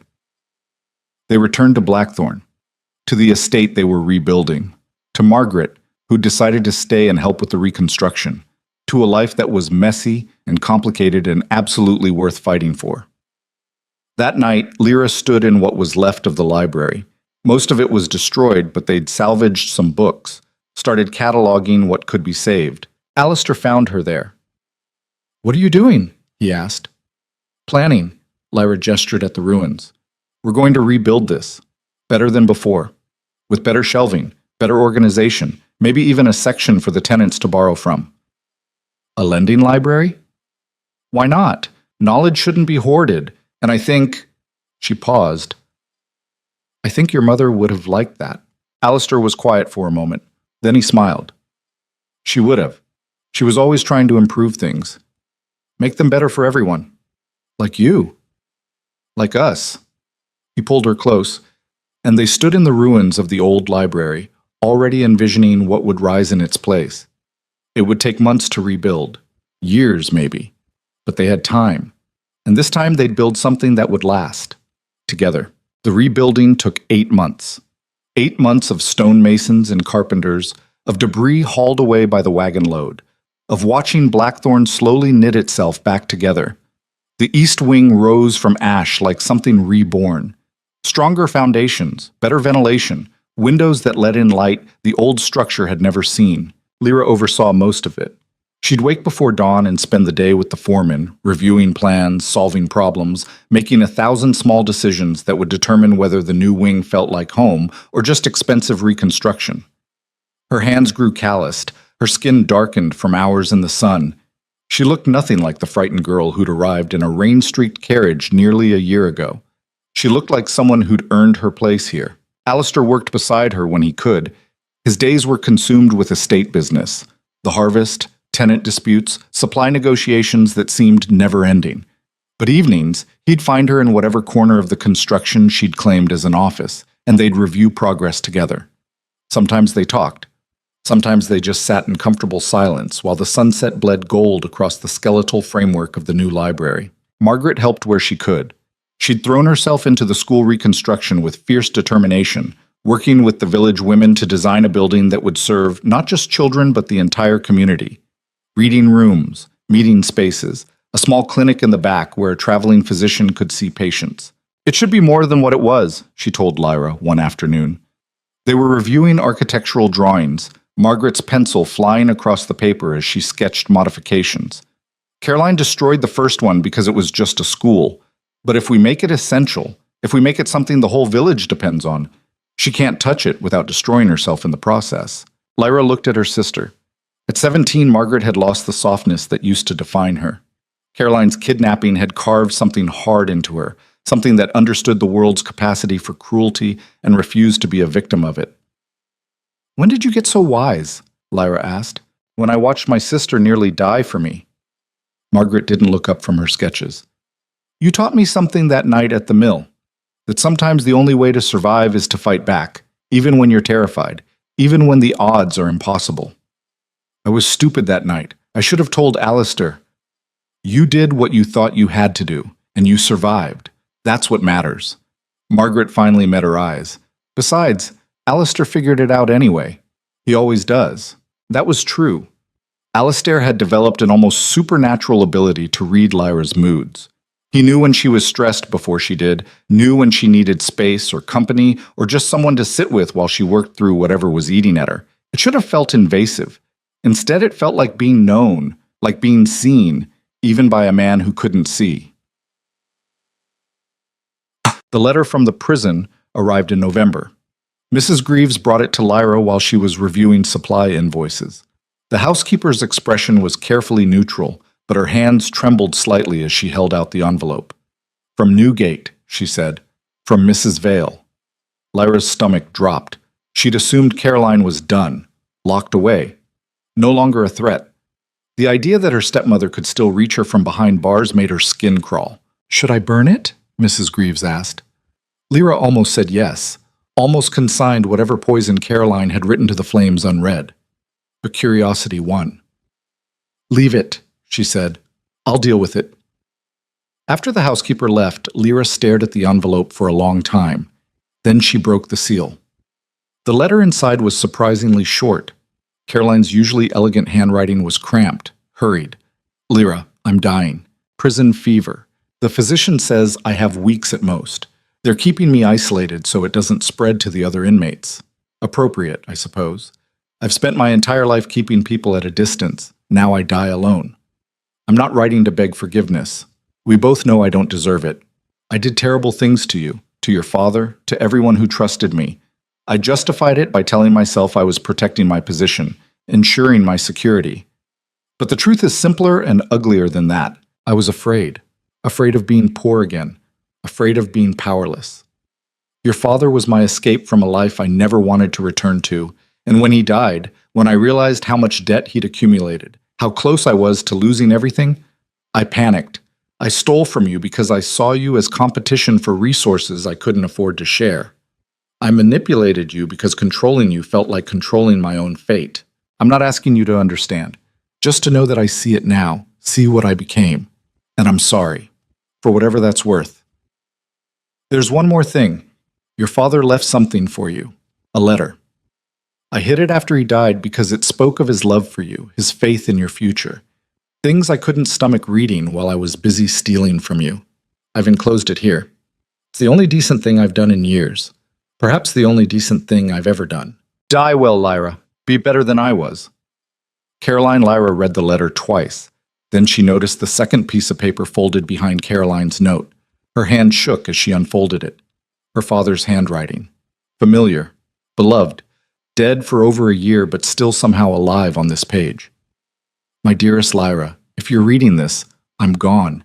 I'm sorry for that. Sorry for leaving you to navigate this world without me.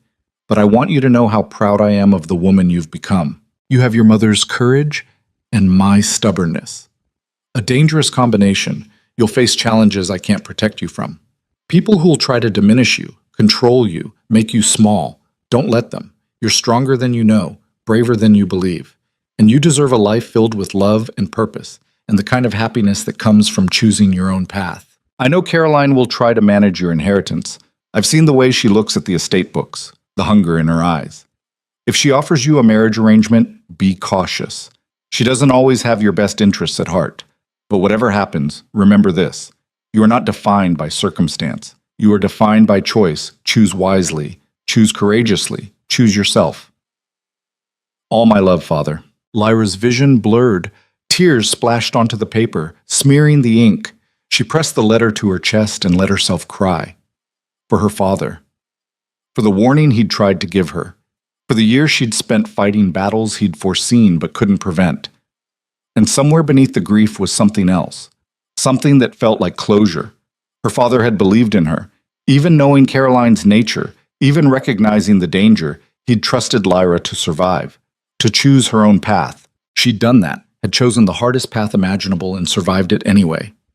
Lyra? She looked up. Alistair stood in the doorway, his expression concerned. I heard you crying, he said. What happened? She told him about Caroline's letter, her father's. The apology that came too late and the blessing that came exactly when she needed it. Alistair listened without interrupting. When she finished, he crossed to her and pulled her into his arms. Do you want to see her? He asked. Before she dies? Lyra considered. Part of her wanted to. Wanted to look Caroline in the eye one last time and see if the remorse in that letter was real or just another manipulation. But a larger part, the part that had spent months rebuilding, healing, moving forward, didn't want to give Caroline even that much power. No, she said finally. She made her choices. I made mine, and I'm done letting her define my life. Are you sure? Yes. Lyra pulled back to look at him. Caroline wanted me to suffer, to be trapped by what she did to me. But I'm not trapped. I'm here, with you, building something she could never destroy. That's the only revenge I need. Alistair's expression softened. You've become formidable. I learned from the best. He smiled, kissed her forehead. What do you want to do with the letters? Lyra looked at her father's note, at Caroline's confession. 2 pieces of paper that represented her entire past, the love she'd lost, and the cruelty she'd survived. I want to keep my father's letter, she said, and burn Caroline's. Not keep it as evidence, proof that she admitted, she's dying. Whatever punishment she's facing now is worse than anything I could inflict. Lyra folded Caroline's letter carefully. And I don't want to carry her words with me. I want to be done. They burned the letter that night in the library fireplace, watched Caroline's cramped handwriting curl and blacken and disappear into ash. Lyra felt something release in her chest as the last corner caught fire. Done. Finally, blessedly done. Books. Caroline died 3 weeks later. The prison sent notice, a perfunctory letter stating that Caroline Vale, prisoner 4782, had succumbed to fever on the night of November 23rd. Her body would be interred in the prison cemetery unless family claimed it. No family claimed it. Lyra attended the burial anyway. Not out of love or even pity, but because someone should bear witness. Because even monsters deserved acknowledgement at the end. The prison cemetery was bleak. Rows of unmarked graves stretching across muddy ground. No flowers, no ceremony. Just a chaplain who read a quick prayer and 2 gravediggers who lowered Caroline's plain coffin into the earth without fanfare. Lyra stood at a distance and watched, Alistair beside her. Margaret had refused to come, still too raw from the kidnapping to face Caroline even in death. But Lyra needed this, needed to see the coffin covered with dirt, needed the finality. When it was over, when the gravediggers had filled the hole and moved on to the next burial, Lyra approached the grave. No headstone yet. Just disturbed earth and a wooden marker with Caroline's name and dates. I don't forgive you, Lyra said quietly. What you did, the people you hurt, that's beyond forgiveness. But I'm letting go of the anger, the hatred, because carrying it doesn't punish you. It only hurts me. The wind picked up, scattering leaves across the cemetery. I hope you found some peace at the end, Lyra continued. I hope dying gave you clarity about what matters. But whether it did or not, I'm done. You don't get any more of my life, any more of my energy. This is goodbye. For real this time. She turned and walked away. Alistair fell into step beside her. How do you feel? Lighter, Lyra said, and she meant it. The library opened on Christmas Eve. They'd finished it ahead of schedule, a minor miracle given the scope of reconstruction. The new space was magnificent. 2 stories tall with a spiral staircase connecting them, windows that flooded the room with light, shelves organized by subject instead of the chaotic system Alistair's mother had used. And in the center, a reading area with comfortable chairs and a fireplace large enough to heat the entire space. Lyra stood in the doorway and felt her throat tighten. This was what they'd built from ash, what they'd created together. It's perfect, she said. Alistair came up behind her, wrapping his arms around her waist. We did good work. We did. She leaned back against him, Your mother would be proud. I think she would be proud of you. You're the one who made this happen. We made it happen, together. They stood like that for a while, just absorbing the space. Then Alistair shifted. There's something I want to show you, He said. He led her to the far wall, to a section of shelving that looked identical to all the others except for a small plaque mounted at eye level. The Lyra Vale Memorial Collection. In honor of courage, resilience, and the woman who taught a blind man to see. Lyra's breath caught. Alistair. Oh, What? I've been collecting books, he said. First editions, rare volumes, things I thought you'd love. It's not finished yet. I'm still hunting down a few pieces, but I wanted you to have something that was entirely yours, a space in this library that belongs to you alone. Tears built behind Lyra's eyes. You didn't have to. Yes, I did, because you gave me everything. My estate back, my purpose, my... He stopped, took a breath. My ability to trust again. And I wanted to give you something in return, something that shows how much you matter. I don't need grand gestures to know I matter. I know, but I wanted to give you one anyway. He pulled her close. You saved me, Lyra. In every way a person can be saved, and I spend every day trying to be worthy of that. You are worthy. You always were. You just couldn't see it. Because I was too busy seeing my limitations, my blindness, my... He laughed bitterly. My conviction that being broken meant being unlovable. But you looked at all my jagged edges and decided I was worth keeping anyway. You're not broken. You're human. There's a difference. Is there? Yes. Broken implies you can't function, that you need fixing. But you function perfectly well. You run an estate, navigate a world that wasn't designed for you. You just do it differently than other people. Lyra cupped his face. And that's not weakness. That's adaptation. It's strength. Alistair's eyes closed. When he opened them again, they were wet. I love you, he said. More than I have words for. More than I thought I was capable of. I love you too. Even when you're impossible. Even when you push me away. Even when... He kissed her, deep and slow, like they had all the time in the world. When they broke apart, both breathing hard, Lyra rested her forehead against his. Merry Christmas, she whispered. Merry Christmas, Nats. The spring brought news from London. Lady Morrison had died over the winter. Pneumonia, according to reports. Her estate went to a distant cousin who promptly sold it and moved to the continent, one less enemy in the aristocracy. Lord Pemberton wrote to congratulate them on the library. He'd heard about the reconstruction through mutual acquaintances and wanted to visit when the weather improved. Several other members of the peerage expressed similar interest. Slowly, carefully, Blackthorn's reputation was being rebuilt. The scandal of Caroline's crimes had faded into gossip.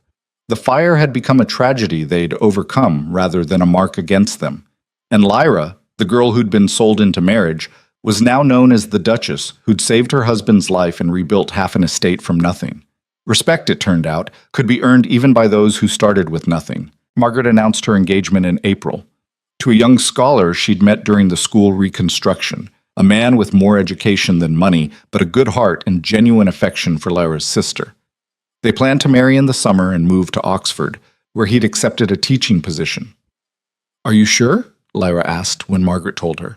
You don't have to rush into anything. You can stay here as long as you need. I know, but I want this. He's kind. He listens. And he doesn't see me as broken or traumatized or someone who needs saving. Margaret smiled. He just sees me. Lyra understood that better than anyone. The wedding was small, just family and close friends gathered in Blackthorn's garden. Margaret wore a simple white gown and looked radiant. Her groom looked terrified and hopeful in equal measure. Lyra watched them exchange vows and felt something settle in her chest. Margaret would be all right. She'd found her path, her choice. Just like their father had wanted. After the ceremony, after the guests had eaten and danced and departed, Lyra found Alistair in the library. He was reading, fingers moving across braille pages with practiced ease. What are you reading? She asked. Poetry. Keats. I thought I should familiarize myself with the Romantic poets, see what all the fuss is about. Lyra smiled. And? It's maudlin, overwrought, obsessed with death and beauty in equal measure. He set the book aside. I understand why people love it. She settled into the chair beside him. Margaret looked happy today. She did. Your father would be proud of both of you. I hope so. Lyra was quiet for a moment. Then, do you ever regret it? Marrying me? Alistair turned toward her, his unseen eyes finding hers with that unnerving precision. Every day. Her breath caught. I regret that we met the way we did, he continued. I regret that I was cruel to you, that I pushed you away when you needed support, that I wasted months being stubborn and afraid when I could have been... He stopped, smiled slightly. When I could have been falling in love with you sooner. You weren't ready sooner. Neither were you. We needed time to become people who could actually sustain a partnership, time to shed our armor and learn to trust. And now I regret nothing. Not the struggle, not the pain, not even Caroline, because fighting her taught us how to fight together. He reached for her hand. I'd do it all again, every hard moment, every mistake, because they led here. To you. To us. Lyra felt tears building. You've gotten very articulate about your feelings. I've had a good teacher. He pulled her onto his lap. And I've learned that vulnerability isn't weakness. It's the only thing that makes strength worth having. She kissed him, soft and lingering. I love you. I know, you tell me every day. And I'll keep telling you, until you believe it completely. I believe it. His arms tightened around her. I believed it for months. I just like hearing you say it. They sat like that as the sun set through the library windows, as the light bled gold and orange across the rebuilt shelves, as the shadows grew long and the day slipped into evening. This was peace, hard-won, fragile, but real. And Lyra had learned something crucial during the past year. Peace wasn't the absence of struggle. It was the presence of someone worth struggling with, someone who'd stand beside you when the world caught fire and help you rebuild from the ashes. Someone who saw you, really saw you, even when they couldn't see at all. 5 years later. Lyra stood in the doorway of the nursery, watching Alistair with their daughter. Catherine was 3, all wild dark curls and her father's gray eyes. She sat in Alistair's lap while he read to her in Braille, his fingers moving across the page while he described the pictures she'd want to see. And then the dragon said... Alistair paused dramatically. What do you think the dragon said, Catherine? Fire, their daughter shouted gleefully. Big fire. Very big fire. The biggest fire anyone had ever seen. Catherine squealed with delight. Lyra smiled, her hand resting on the swell of her stomach. 6 months pregnant with their second child. A boy this time, according to the physician. Not that it mattered. Boy or girl, this child would be loved beyond measure. Just like Catherine. Just like the entire messy, complicated family they'd built. Margaret visited twice a year from Oxford, usually with her husband and their twin sons in tow. The boys were terrors, 4 years old and convinced they could climb anything, but sweet beneath the chaos. They called Alistair Uncle Duke and treated Blackthorn like their personal adventure playground. The estate thrived, the tenants prospered. The school Margaret had designed became a model for surrounding villages. A community center that served everyone regardless of age or status. Lyra ran it with the same ruthless efficiency she applied to everything else, and Alistair had learned to simply get out of her way when she had a project in motion. They fought sometimes, sharp, vicious arguments that dredged up old wounds and forced them to confront the ways they still struggled to trust. But they always came back together, always found their way through the anger to the understanding beneath. Because that was what marriage was. Not the absence of conflict, but the commitment to work through it, to choose each other even when it was hard, especially when it was hard. Mama, Catherine spotted her. Mama, come hear the dragon. Lyra crossed to them, settling on the floor beside Alistair's chair. Catherine immediately climbed into her lap, chattering about dragons and fire and brave knights. Alistair's hand found Lyra's shoulder, squeezed once. I love you, the gesture said. She covered his hand with hers. I love you too. Later, after Catherine was asleep and the house had settled into quiet, Lyra and Alistair walked through the library, their evening ritual, checking on the space they'd built together, making sure everything was in order.